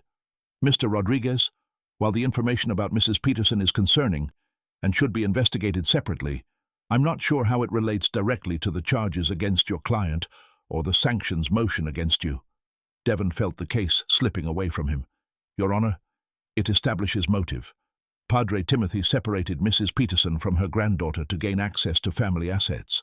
The child witnessed him stealing from church donations, and when she tried to expose him, he launched this campaign of false accusations to discredit her testimony. What family assets? Sterling demanded. Mr. Rodriguez is now claiming that my client orchestrated an elaborate scheme based on some hypothetical inheritance that may or may not exist. It was then that Margaret made a decision that would either save their case or destroy it completely. She stood up in the courtroom, despite having no official standing to speak.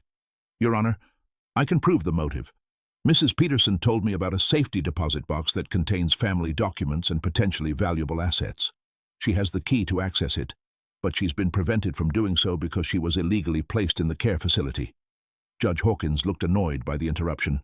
Ms. Chen, you are not an officer of this court and have no standing to address these proceedings. But I can prove that Dr. Marcus Finley, who supposedly evaluated Mrs. Peterson, had his license suspended for falsifying medical records. The evaluation used to justify her placement is fraudulent. Sterling immediately objected. Your Honor, this is exactly the kind of unethical behavior that my sanctions motion is designed to address. Ms. Chen and her associates are making increasingly wild accusations without any credible evidence. But Judge Hawkins was now intrigued by the mention of the fraudulent medical evaluation. Mr. Sterling, if Dr. Finley was indeed unlicensed at the time he supposedly conducted this evaluation, that would be a serious matter, regardless of its relevance to the current charges. Your Honor, I would need time to research these claims about Dr. Finley's license status. Then I'm going to recess this hearing for 2 hours while we verify the information about Dr. Finley and explore the implications of these allegations. During the recess, Margaret, Devon, and Ezekiel huddled in the courthouse corridor, trying to figure out their next move. They had managed to delay the sanctions hearing, but they still needed concrete proof of Padre Timothy's financial crimes. We need to get access to that safety deposit box, Ezekiel said. If it contains the kind of assets Meadows' grandmother described, it proves that Timothy had a real motive for separating them. But we can't access it without Mrs. Peterson present, and she's 200 miles away, Devon replied. Margaret pulled out her phone. What if we could get her here?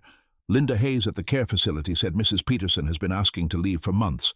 If we can prove that her admission was based on fraudulent documents, we might be able to arrange her temporary release.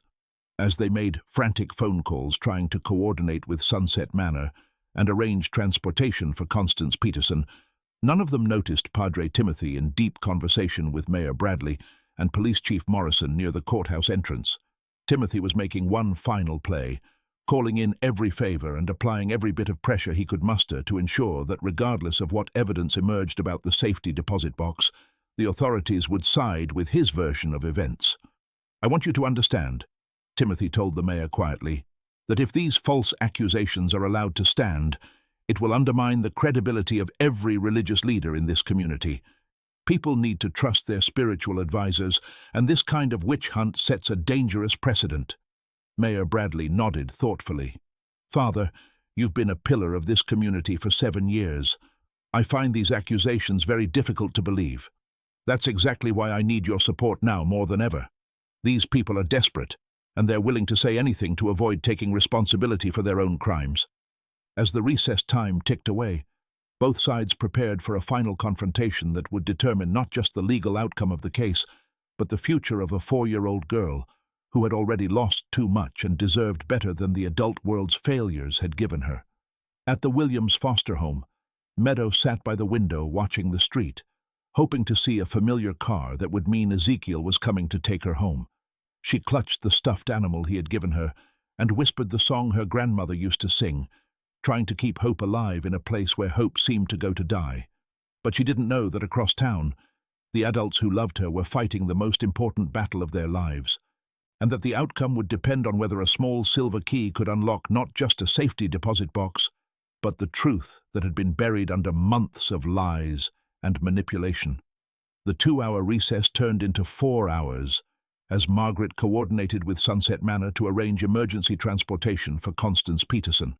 Linda Hayes, the facility administrator, had been horrified to learn about Dr. Finley's suspended license and immediately agreed to release Constance into Margaret's temporary custody for the court proceedings.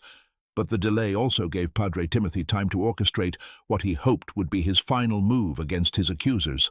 While Ezekiel, Devon, and Margaret waited anxiously for Constance's arrival, Timothy was meeting with his attorney Robert Sterling in a private conference room at the courthouse. The Peterson woman's testimony could be problematic, Sterling admitted. If she's as lucid as they claim, she could damage our narrative about her mental incompetence. Then we need to discredit her before she ever takes the stand, Timothy replied, his calm demeanor betraying none of the desperation he felt inside. An elderly woman who's been in a care facility for months, separated from her granddaughter under emotional stress. Surely her mental state would be questionable. Sterling made notes on his legal pad. We could argue that her testimony is unreliable due to trauma, age-related confusion, and potential coaching by the opposing party. But Timothy, I need to ask you directly, is there any truth to their allegations about financial irregularities? Timothy met his lawyer's eyes without flinching. Robert, I have served this community faithfully for 7 years. Every penny that has come through our church has been properly accounted for. These people are fabricating evidence to support an increasingly desperate conspiracy theory. But even as he spoke the words, Timothy knew that if Constance Peterson could access that safety deposit box, his carefully constructed lie would crumble. The box contained more than just family documents and old insurance policies. It held the key to secrets that went back decades, secrets that Timothy had discovered during his manipulation of the Peterson family's affairs. At 3 o'clock that afternoon, Margaret's car pulled up to the courthouse with Constance Peterson in the passenger seat. The 72-year-old woman looked frail but determined, wearing her best dress and the silver chain with the small key that she had protected for 30 years. I still can't believe this is really happening, Constance said as Margaret helped her out of the car. For months I've been trying to convince people that I was taken against my will, and no one would listen. Mrs. Peterson, I need you to understand that this is going to be difficult, Devon explained as they walked toward the courthouse entrance. Padre Timothy's lawyers are going to try to make you seem confused or unreliable. They're going to question your memory and suggest that your time in the care facility has affected your judgment. Let them try, Constance replied with surprising firmness. I may be old, but I'm not stupid, and I remember exactly what that man did to me and my granddaughter. When court reconvened, Judge Hawkins had verified that Dr. Marcus Finley had indeed been unlicensed at the time of Constance Peterson's evaluation. The revelation had clearly shaken the judge's confidence in Padre Timothy's version of events. Mr. Sterling, Judge Hawkins began, I've confirmed that Dr. Finley's medical license was suspended for falsifying records 18 months before the date on Mrs. Peterson's evaluation. How do you explain this discrepancy? Sterling looked genuinely surprised by the information.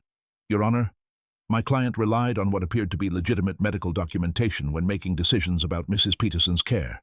If Dr. Finley was operating without a valid license, that would be a criminal matter separate from these proceedings. But it would also mean that Mrs. Peterson was placed in a care facility based on fraudulent medical documentation, Judge Hawkins pointed out. Mr. Rodriguez, I'm prepared to hear Mrs. Peterson's testimony. As Constance Peterson took the witness stand, Ezekiel watched her carefully, struck by how alert and competent she appeared. This was nothing like the mentally incompetent woman described in the fraudulent evaluation. Mrs. Peterson, can you tell the court about the circumstances surrounding your admission to Sunset Manor Care Facility? Devon asked. Constance's voice was clear and steady as she recounted the events. Padre Timothy came to my apartment with two men I'd never seen before.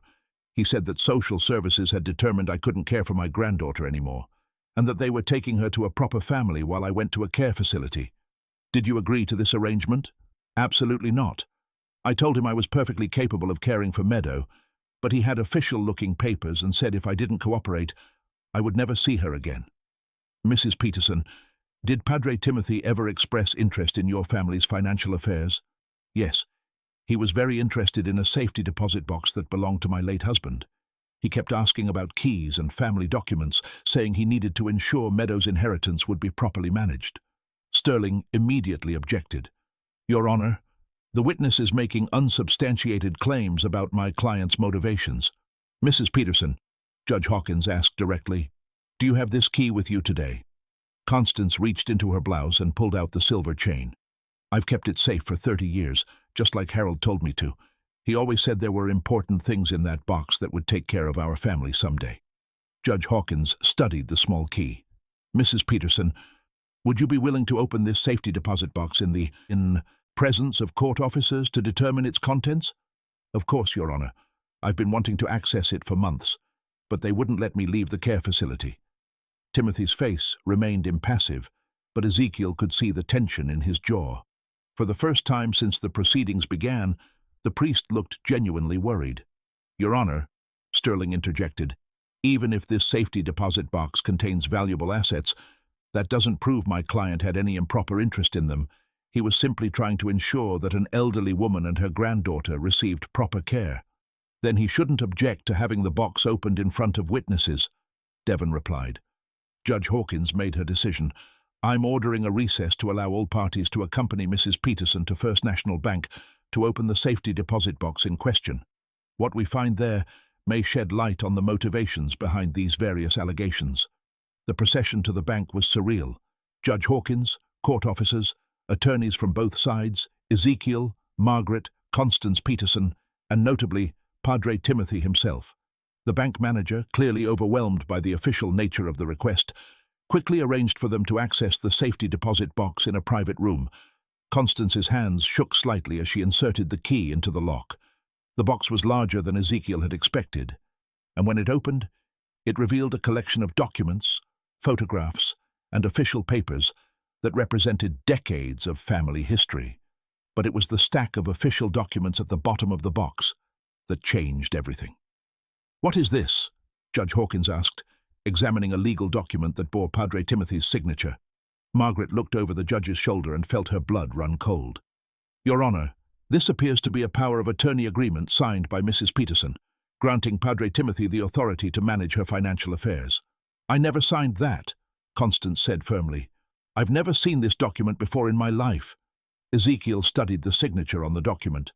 Mrs. Peterson, is this your signature? Constance examined it carefully. The handwriting looked similar to mine, but I would never have signed something like this, and I certainly wouldn't have given that man control over my family's assets. Judge Hawkins continued examining the contents of the safety deposit box. There were insurance policies worth hundreds of thousands of dollars, stock certificates that had appreciated significantly over the years, and property deeds for land that Harold Peterson had inherited from his family decades earlier. But most damning of all was a recent withdrawal slip, dated just 3 weeks earlier, showing that $40,000 had been removed from one of the accounts associated with the box's contents. Padre Timothy, Judge Hawkins said, her voice stern, do you have any knowledge of this withdrawal? For the first time during the entire proceedings, Timothy looked genuinely shaken. Your Honor, I have never accessed Mrs. Peterson's accounts or removed any funds. Then how do you explain your signature on this power of attorney document? I don't know how to explain that. I've never seen this document before. But Margaret was studying other papers in the box, and what she found made the scope of Timothy's deception even clearer. Judge Hawkins, there are multiple documents here that show someone has been systematically accessing Mrs. Peterson's accounts over the past 8 months, always in amounts just below the threshold that would require additional verification. The evidence was overwhelming.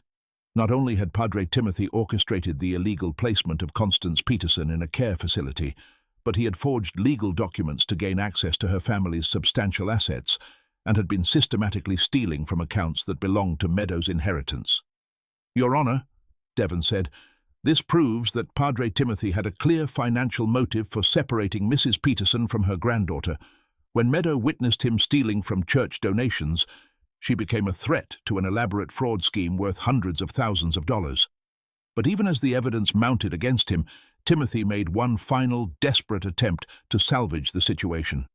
Your Honor, I've been the victim of an elaborate frame-up. These documents have clearly been planted in this box to make me appear guilty of crimes I didn't commit." Sterling looked uncomfortable with his client's claim.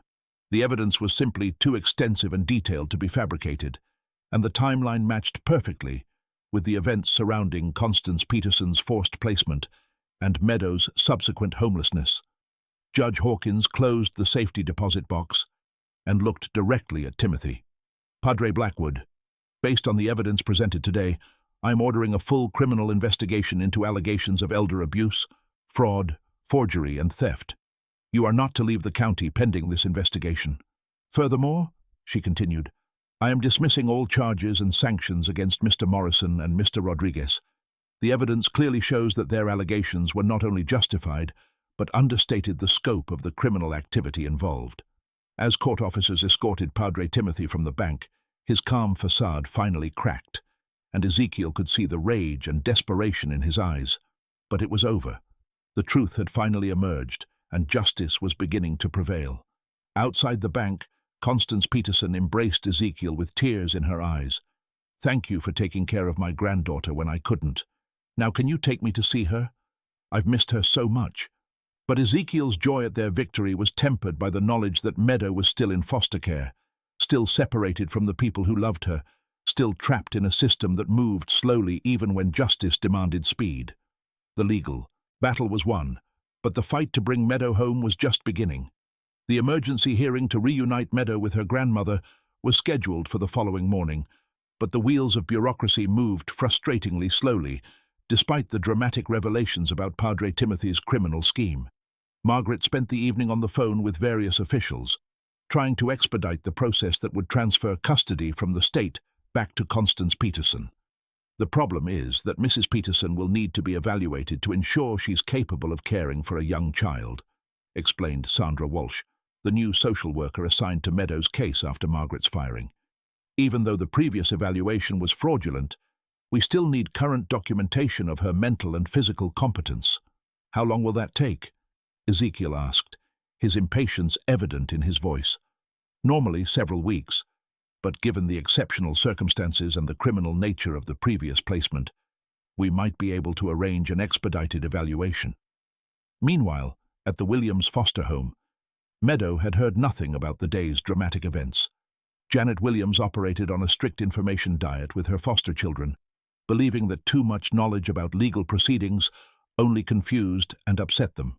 So Meadow spent another evening wondering if she had been forgotten by everyone who had ever claimed to care about her. Tyler tried to comfort her in his own way. "Sometimes good things happen," he told her as they lay in their narrow beds. "My caseworker said there might be a family interested in adopting me. Maybe something good will happen for you too." But Meadow had heard similar promises before, and each disappointment had made her more cautious about hope. She clutched her stuffed animal and hummed her grandmother's lullaby, trying to hold on to memories that felt increasingly distant and unreal. The next morning brought another unexpected development. Dr. Sarah Kim, who had originally examined Meadows' injuries, volunteered to conduct an expedited competency evaluation for Constance Peterson. She arrived at Margaret's apartment, where Constance had spent the night, armed with standardized tests and assessment tools. "Mrs. Peterson, I'm going to ask you to complete some basic cognitive and memory exercises," Dr. Kim explained. "This is just to establish that you're capable of making sound decisions about your granddaughter's care."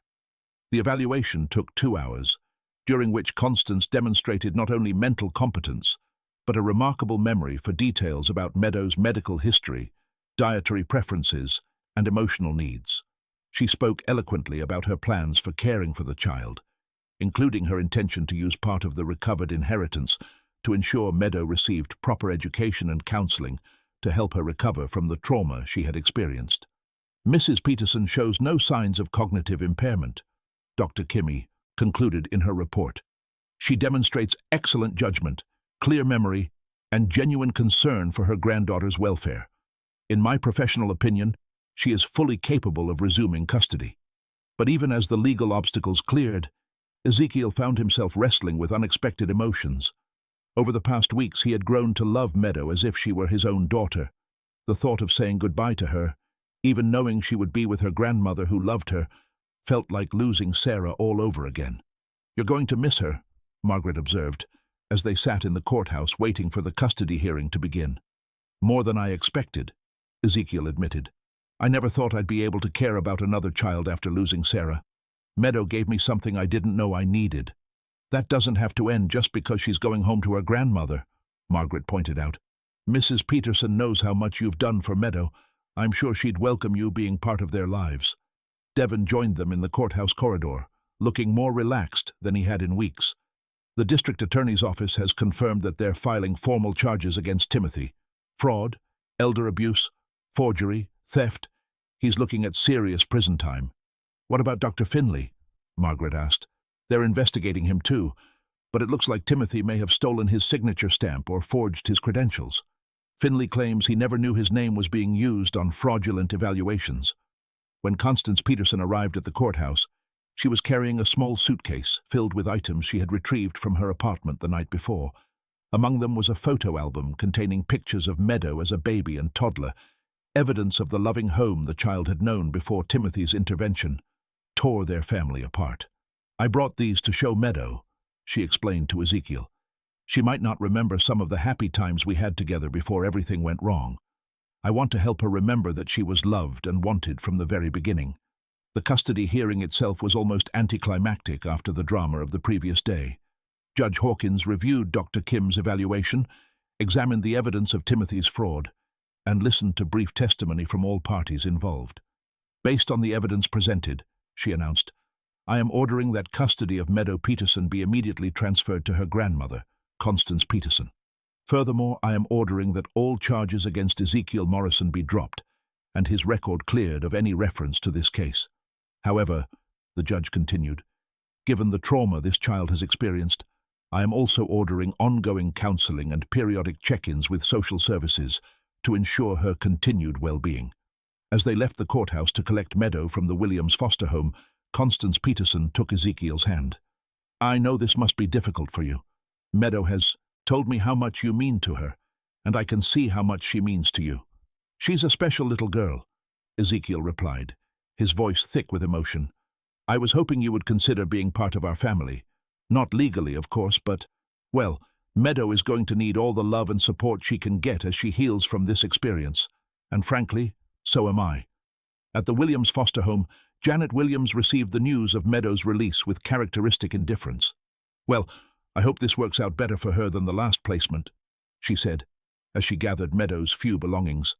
Tyler watched from the doorway as Meadow prepared to leave. "I told you sometimes good things happen," he said, trying to hide his own sadness at losing the one friend he had made in the house. "They'll find a family for you too," Meadow promised him. "A real family that wants you." When Meadow saw her grandmother walking up the front steps of the foster home, her reaction was explosive joy mixed with disbelief. She ran into Constance's arms, sobbing with relief and happiness. "Grandma, I knew you weren't really gone. I knew you would come back for me. I'm so sorry it took so long, sweetheart," Constance whispered, holding her granddaughter tight. "I tried to come sooner, but the bad man wouldn't let me." Meadow looked up and saw Ezekiel standing nearby, and her joy became complete. "Mr. Ezekiel, you're here too. Are we all going to live together now?" The innocent question highlighted the complex emotions of the moment. Ezekiel wanted nothing more than to be part of this family reunion, but he also understood that Meadow and her grandmother needed time to rebuild their relationship without complications from outsiders. "We're going to see each other very often," Ezekiel promised. "But first, you need to go home with your grandma and remember what it's like to be a family again." The drive to Constance's apartment was filled with chatter as Meadow told her grandmother about everything that had happened since they had been separated. She talked about the scary times at the Williams house, the kindness of Ezekiel and Mrs. Patterson, and the confusion she had felt when no one could tell her where her grandmother had gone. "I drew pictures of birds," Meadow explained. "Sad birds that were trapped in cages. But Mr. Ezekiel taught me that birds can be happy too when they're free and safe. Constance's apartment had been maintained by a neighbor during her absence, so it was clean and ready for their return. But being back in the familiar space triggered a flood of emotions for both grandmother and granddaughter. Meadow ran through the rooms, touching familiar objects and rediscovering toys she had forgotten about during her months of homelessness. But she also noticed things that were different, evidence that strangers had been in their home while they were gone. "Grandma, why are some of our things missing?" Constance sighed, realizing that Timothy's theft had extended beyond financial accounts to physical possessions as well. "The bad man took some things that didn't belong to him, sweetheart, but we have each other back, and that's the most important thing." That evening, as they sat together on the couch looking through photo albums, Meadow asked the question that had been haunting her for months. "Grandma, why did the bad man take you away from me? What did I do wrong?" Constance's heart broke as she realized how much guilt and self-blame her granddaughter had been carrying. "Oh, my darling girl, you didn't do anything wrong. Nothing at all.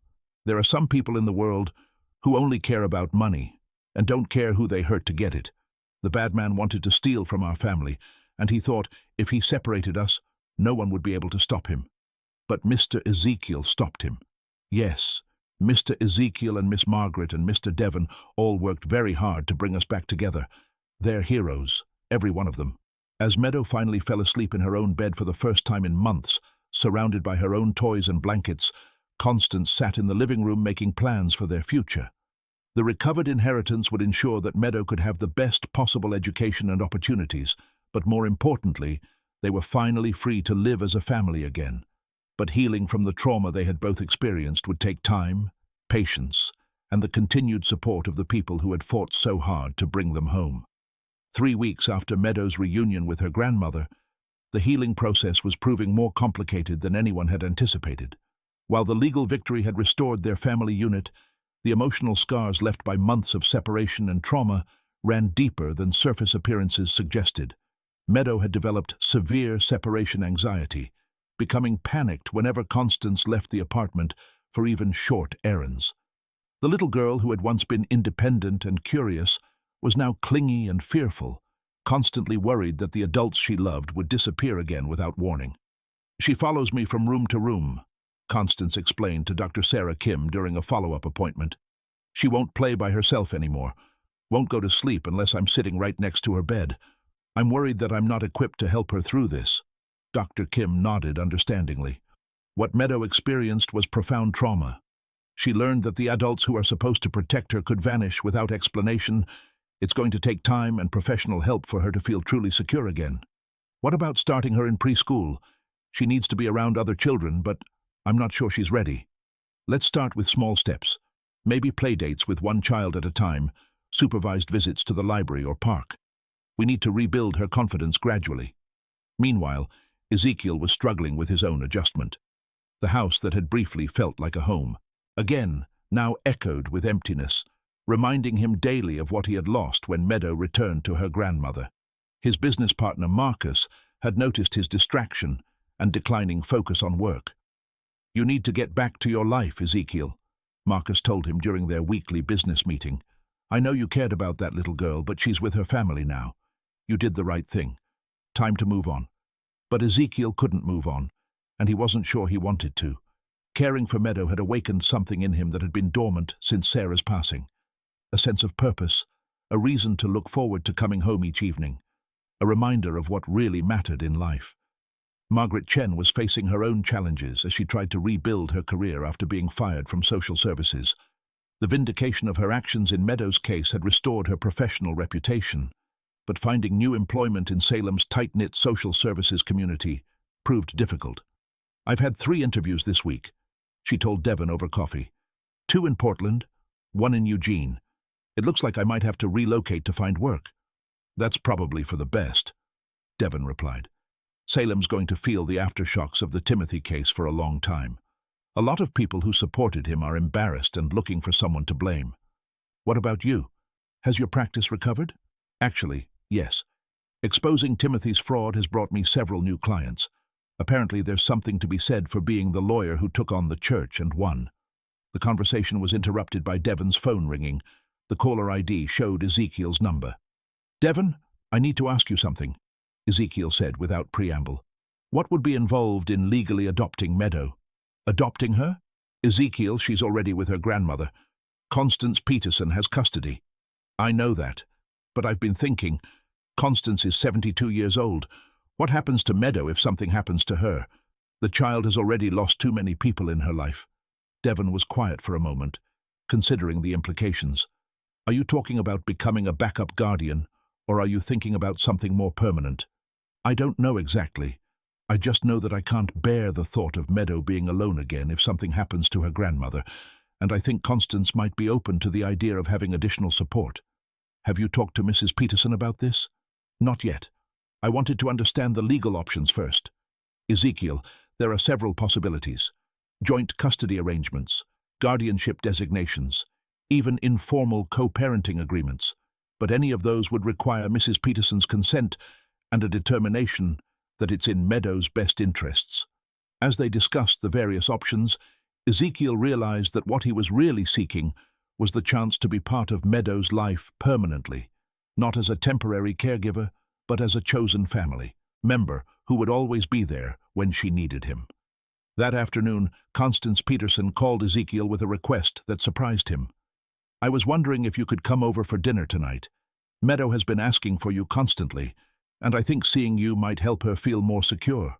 When Ezekiel arrived at the apartment, he found Meadow coloring at the kitchen table, while Constance prepared what smelled like a wonderful home-cooked meal. But he immediately noticed the tension in both grandmother and granddaughter. "Mr. Ezekiel," Meadow ran to him with obvious relief. "I was scared you weren't coming back." "Why would you think that, sweetheart?" "Because people always go away and don't come back. Tyler at the foster house said that's just what happens." Ezekiel knelt down to Meadow's level, looking into her worried eyes. "Meadow, I want you to understand something very important. I'm not going anywhere. Even when I'm not here with you, I'm still your friend, and I'm still thinking about you. But what if you forget about me? That's impossible. Do you know why?" Meadow shook her head. "Because you've become part of my heart, just like your grandmother is part of your heart, and you can't forget someone who lives in your heart." During dinner, Constance watched the interaction between Ezekiel and Meadow with growing understanding. The bond between them was unmistakable, and she could see that Ezekiel's presence brought out a confidence in her granddaughter that hadn't been there since their reunion. "Ezekiel, can I ask you something personal?" Constance said after Meadow had gone to play in her room. "Of course. What are your intentions regarding Meadow? I can see that you love her, and she clearly adores you, but I need to know what you're thinking for the long term." Ezekiel had been dreading and anticipating this conversation. "Constance, I don't want to overstep or interfere with your relationship with Meadow, but I also can't pretend that caring for her hasn't changed my life completely." "How so?" "I lost my daughter 5 years ago, and I thought that part of my life was over forever. But Meadow has shown me that my capacity to love and care for a child didn't die with Sarah. She's given me a second chance to be the kind of father I should have been." Constance was quiet for several minutes, processing what Ezekiel had shared. "You know, when I was in that care facility, I had a lot of time to think about what would happen to Meadow if something happened to me. I'm not young anymore, and raising a child at my age is challenging even under the best circumstances." "What are you saying?" "I'm saying that maybe this little girl needs more than one person looking out for her. She's already lost her parents and been separated from me. Maybe having multiple people who love her unconditionally would give her the security she needs." "Are you suggesting some kind of formal arrangement?" "I'm suggesting that we talk to Devon about options for making you a permanent part of Meadow's life, not taking her away from me, but sharing the responsibility and joy of raising her." Ezekiel felt a surge of hope that he hadn't dared to allow himself. "Constance, are you sure about this? It would mean sharing decisions about her education, healthcare, all the major aspects of her life." "Ezekiel, you saved my granddaughter when I couldn't. You fought for her when no one else would listen. You've already proven that her well-being is more important to you than your own comfort. I can't think of anyone I'd rather share this responsibility with." From the living room, they could hear Meadow humming her grandmother's lullaby while she played with her toys. The sound was peaceful and content in a way that hadn't been heard in months. "There's something else to consider," Constance continued. "Meadow is going to need stability as she grows up. She's going to need someone who can help with homework and activities and all the things that come with raising a child. I want to do all those things, but I'm realistic about my limitations. What about Margaret? She's been such an important part of helping us get to this point. I've been thinking about that too. Margaret lost her job fighting for Meadow, and she's having trouble finding work here in Salem. Maybe there's a way for all of us to be part of the solution.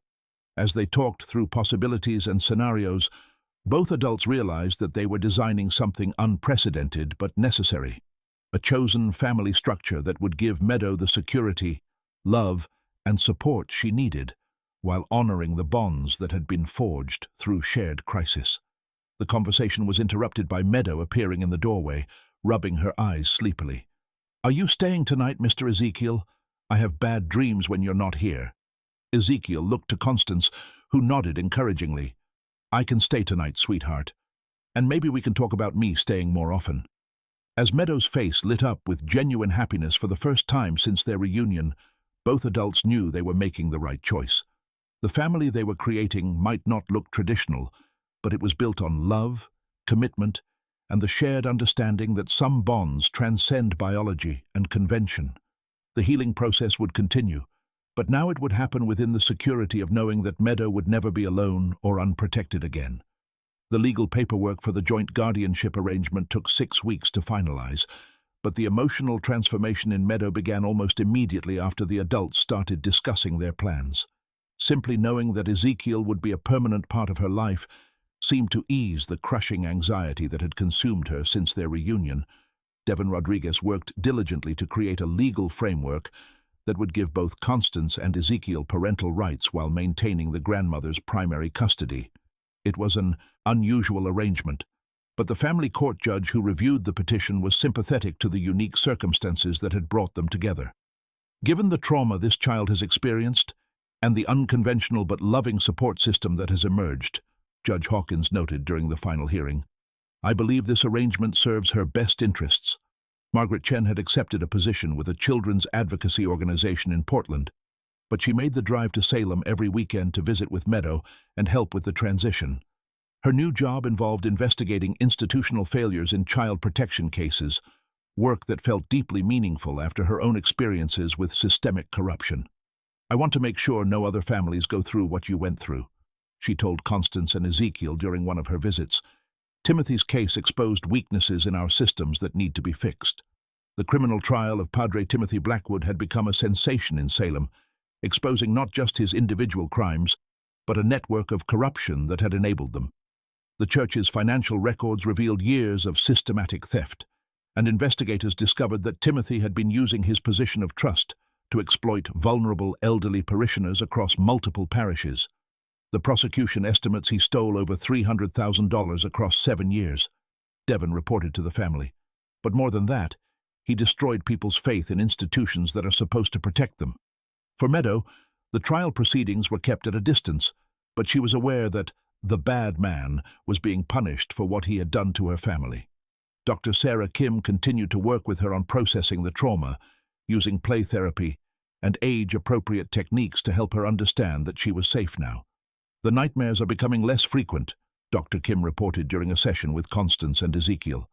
"Meadow is beginning to trust that the adults in her life will keep their promises, but it's going to be an ongoing process." As autumn arrived in Salem, the family settled into new routines that accommodated everyone's needs. Ezekiel had restructured his business responsibilities to allow for more flexible hours, while Constance used part of the recovered inheritance to make improvements to her apartment that would accommodate their expanded family arrangement. "We need to talk about housing," Constance said one evening as they sat around her kitchen table. "This apartment is getting crowded, and Meadow needs more space to play and grow." "I've been thinking about that too," Ezekiel replied. "My house has plenty of room, but I know how important it is for Meadow to maintain the stability of living with you." Meadow looked up from her coloring book. "Why can't we all live in the same house? Like a real family?" The innocent question sparked a conversation that had been building for weeks. The current arrangement, while legally sound, required constant coordination between two households and left everyone feeling somewhat unsettled. "What would you think about moving to a bigger house where we could all live together?" Constance asked Meadow carefully. "You mean Mr. Ezekiel would live with us every day?" "Every day," Ezekiel confirmed. Would you like that? Meadow's response was immediate and enthusiastic. Yes, then I wouldn't have to worry about anyone going away anymore. Finding the right house proved to be an adventure that brought the family closer together. They spent weekends touring properties, with Meadow serving as an enthusiastic critic who had strong opinions about bedrooms, kitchens, and especially backyards. "This one has a tree I could climb," she announced during a visit to a colonial-style house with a large oak in the backyard. "And the kitchen has enough room for Grandma to teach me how to make cookies and for Mr. Ezekiel to help." The house Meadow had chosen was perfect for their needs, large enough for privacy, but configured to encourage family interaction. More importantly, it was in a neighborhood with good schools and other families with young children. "I think we've found our home," Constance said, as they stood in the empty living room, imagining how they would arrange their furniture and create their shared life. But even as they made plans for their future, Meadow was still dealing with the lingering effects of her trauma. The most significant challenge came when it was time to enroll her in preschool for the following year. "I don't want to go to school," Meadow announced when they visited the recommended program. "What if you're not here when I come back?" "Sweetheart, we'll always be here when you come back," Ezekiel assured her. "That's a promise we'll never break." But Tyler at the foster house said his mom promised to come back and she didn't. The mention of Tyler reminded them all of the other children who were still trapped in the system that had briefly claimed Meadow. Margaret had been working to track his case and had discovered that he was still at the Williams foster home, still waiting for a permanent family. "Maybe we should visit Tyler," Constance suggested. "Let Meadow see that we keep our promises about visiting friends, and maybe we can help him too." The visit to the Williams foster home was emotionally difficult for everyone involved. Tyler was thrilled to see Meadow but clearly envious of her happy ending. Janet Williams was professional but distant, treating their visit as an inconvenience rather than a kindness. "Tyler is doing well here," she told them curtly. "He's learned to follow the rules and doesn't cause problems anymore." But Meadow could see the sadness in her friend's eyes, and during the drive home she asked the question that would lead to the biggest decision of their new family's early days. "Why can't Tyler come live with us too? He doesn't have anybody, and we have a big house now." Constance and Ezekiel exchanged looks. They had been focused on healing their own family unit, but Meadow's compassion reminded them that there were other children who needed the same kind of love and security they were providing. "Taking care of Tyler would be a big responsibility," Ezekiel said carefully. "It would mean our family would grow even bigger." "I know Tyler," Meadow replied seriously. "He's sad, but he's good. He taught me how not to be scared when I was in that place. Maybe we could teach him how not to be sad." That evening, after Meadow had gone to bed, Constance and Ezekiel had a long conversation about the possibility of expanding their family to include Tyler. "I never expected to be considering adopting 2 children at my age," Constance admitted. "But if we can give that boy the same chance we've given Meadow, the question is whether we're really equipped to handle 2 children who have both experienced significant trauma," Ezekiel replied. "We're still learning how to help Meadow heal. Maybe they could help each other heal. Meadow has been worried about having friends, and Tyler already understands what she's been through." Devin Rodriguez was surprisingly supportive when they consulted him about the possibility of adopting Tyler. "Foster children. Tyler's age often age out of the system without ever finding permanent families," he explained. "If you're serious about this, I think we could make a strong case that he would benefit from being placed with Meadow's family." The process of arranging Tyler's adoption proved to be less complicated than Meadow's original case, partly because there were no criminal conspiracies to unravel, and partly because Janet Williams was eager to reduce her caseload. "Tyler is a good boy, but he's been here for almost 3 years, she told the social worker handling the case. "He needs a real family, not just a place to stay." When they told Meadow that Tyler would be joining their family, her reaction was pure joy, mixed with relief that she wouldn't be the only child learning how to trust adults again. "Now we'll all learn how to be a family together," she said, unconsciously echoing the words that had guided all of them through their journey from strangers to chosen family. The day Tyler moved into their new house was chaotic and wonderful. He arrived with a single suitcase containing all his worldly possessions, but within hours, he was helping Meadow arrange their shared playroom and arguing good-naturedly about how to organize their books and toys. "This is really my room too?" he asked Ezekiel as they set up a bed in what would be his space. This is really your room, in your house, with your family, Ezekiel confirmed, for as long as you want it to be. That night, as Constance tucked both children into their beds, she marveled at how her quiet life had been transformed into something she never could have imagined. The inheritance that Padre Timothy had tried to steal was providing security for not just Meadow, but for Tyler as well, ensuring that both children would have opportunities they never would have had otherwise.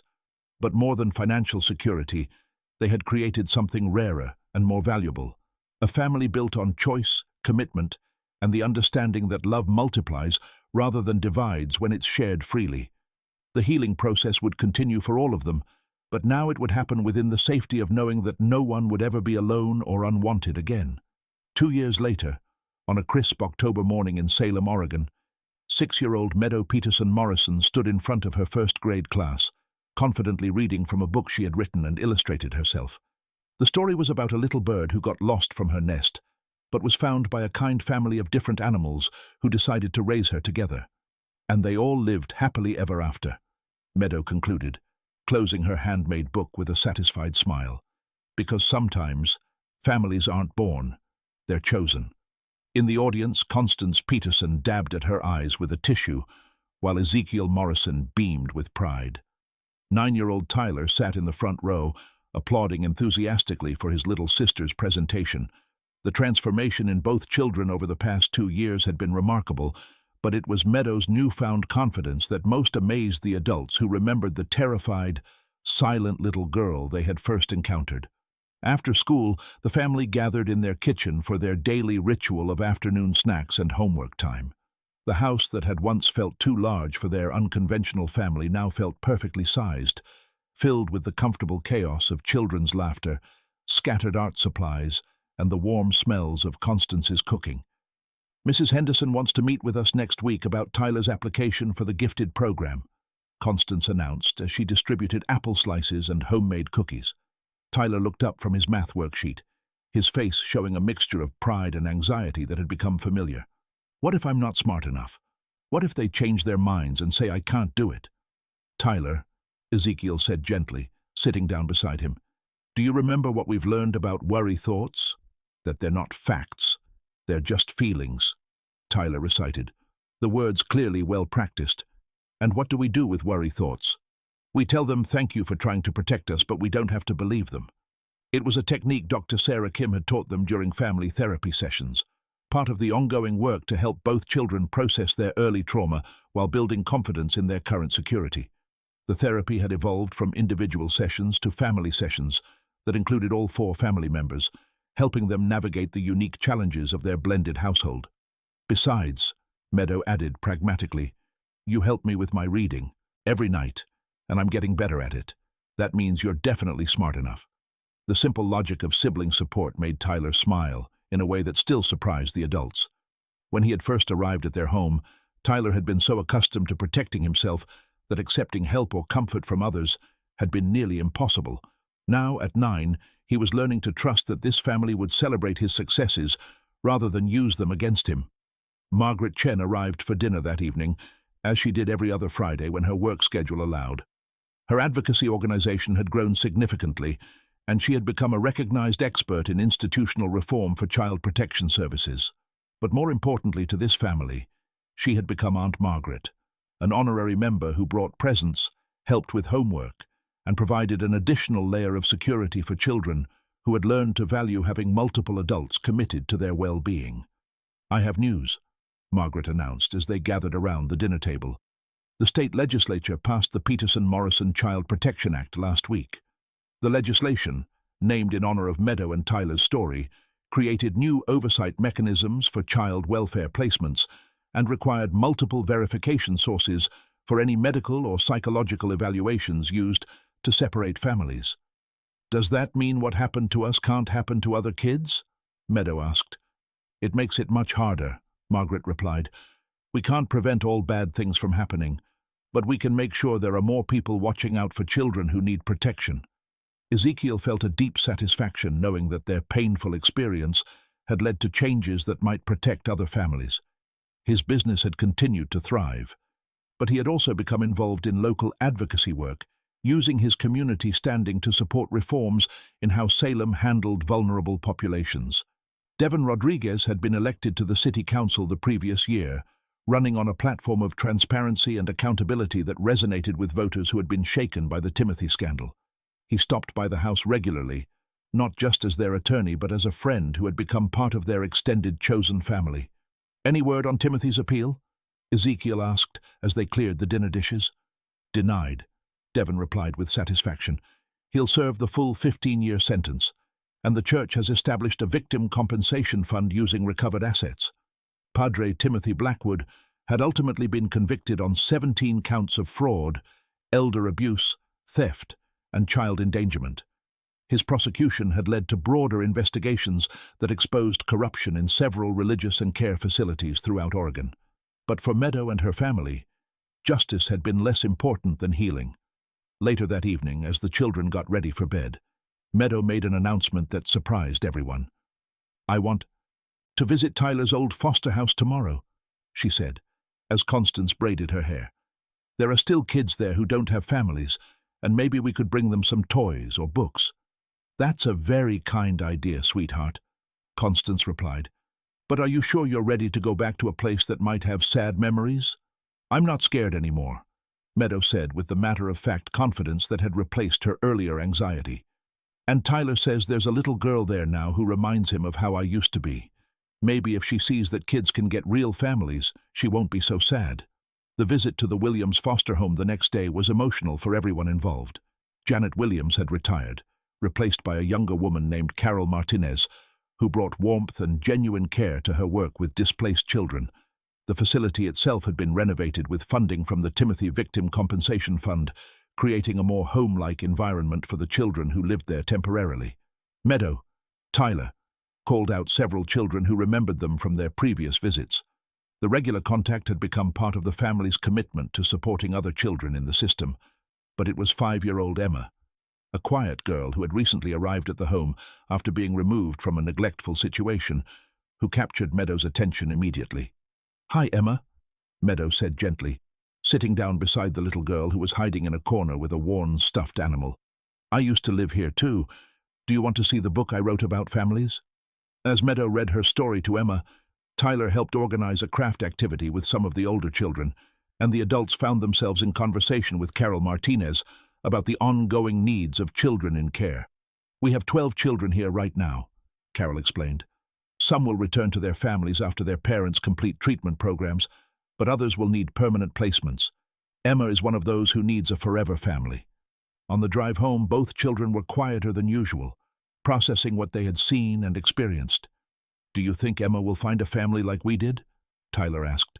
"I hope so," Constance replied. "But even if it takes time, she'll know that there are people who care about her and want her to be safe and happy." "Maybe we could visit her again next week," Meadow suggested, "so she knows she has friends." That night, after the children were asleep, Constance and Ezekiel sat on their back porch, watching the stars over Salem and reflecting on the journey that had brought them all together. "Do you ever think about how different our lives would be if you hadn't been looking out that window that day?" Constance asked. "Every day," Ezekiel replied. "If I hadn't seen Timothy hurt Meadow, if I hadn't been willing to get involved, if Margaret and Devin hadn't been willing to fight the system. But you did see and you did get involved," Constance pointed out. "And now we have this beautiful, complicated, wonderful family that none of us could have imagined 2 years ago." Inside the house, they could hear the soft sounds of their children sleeping peacefully, safe and secure in the knowledge that they were loved unconditionally and would never be abandoned again. Tyler had stopped having nightmares months ago, and Meadow had grown into a confident, compassionate little girl who was already showing signs of the same fierce, protective instinct that had brought her rescue. "I've been thinking about Emma," Ezekiel said quietly, "about whether we might be able to—" "I know," Constance replied, smiling. "I've been thinking about her too, and about what Meadow said about families being chosen rather than born. Are you saying what I think you're saying? I'm saying that our family seems to have a gift for healing broken hearts and creating space for children who need love. Maybe Emma needs us as much as we needed each other."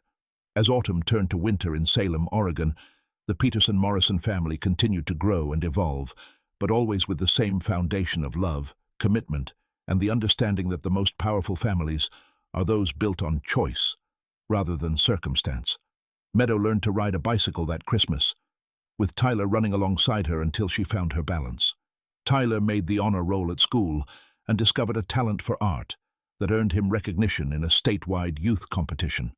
Constance celebrated her 75th birthday, surrounded by more family than she had ever dreamed possible, and Ezekiel found peace with his past while embracing a future filled with the daily joys and challenges of raising children who trusted him to keep them safe. But perhaps, most importantly, they all learned that healing doesn't happen in isolation. It happens in community, in chosen families, in the commitment of people who decide that love is more powerful than fear, and that every child deserves to know they are wanted, protected, and valued exactly as they are. The little girl who had once drawn pictures of caged birds now filled her sketchbooks with images of families of all shapes and sizes, all flying free together under wide, welcoming skies.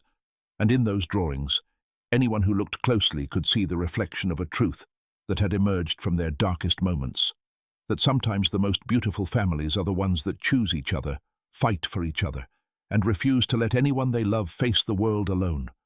Their story had begun with trauma and separation, but it ended with healing, connection, and the quiet daily miracle of children growing up safe and loved in a home where their voices mattered, their feelings were validated, and their future was filled with infinite possibility.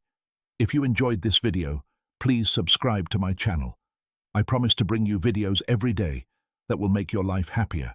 Comment on what you thought of my story, giving it a rating from 0 to 10, and thank you very much.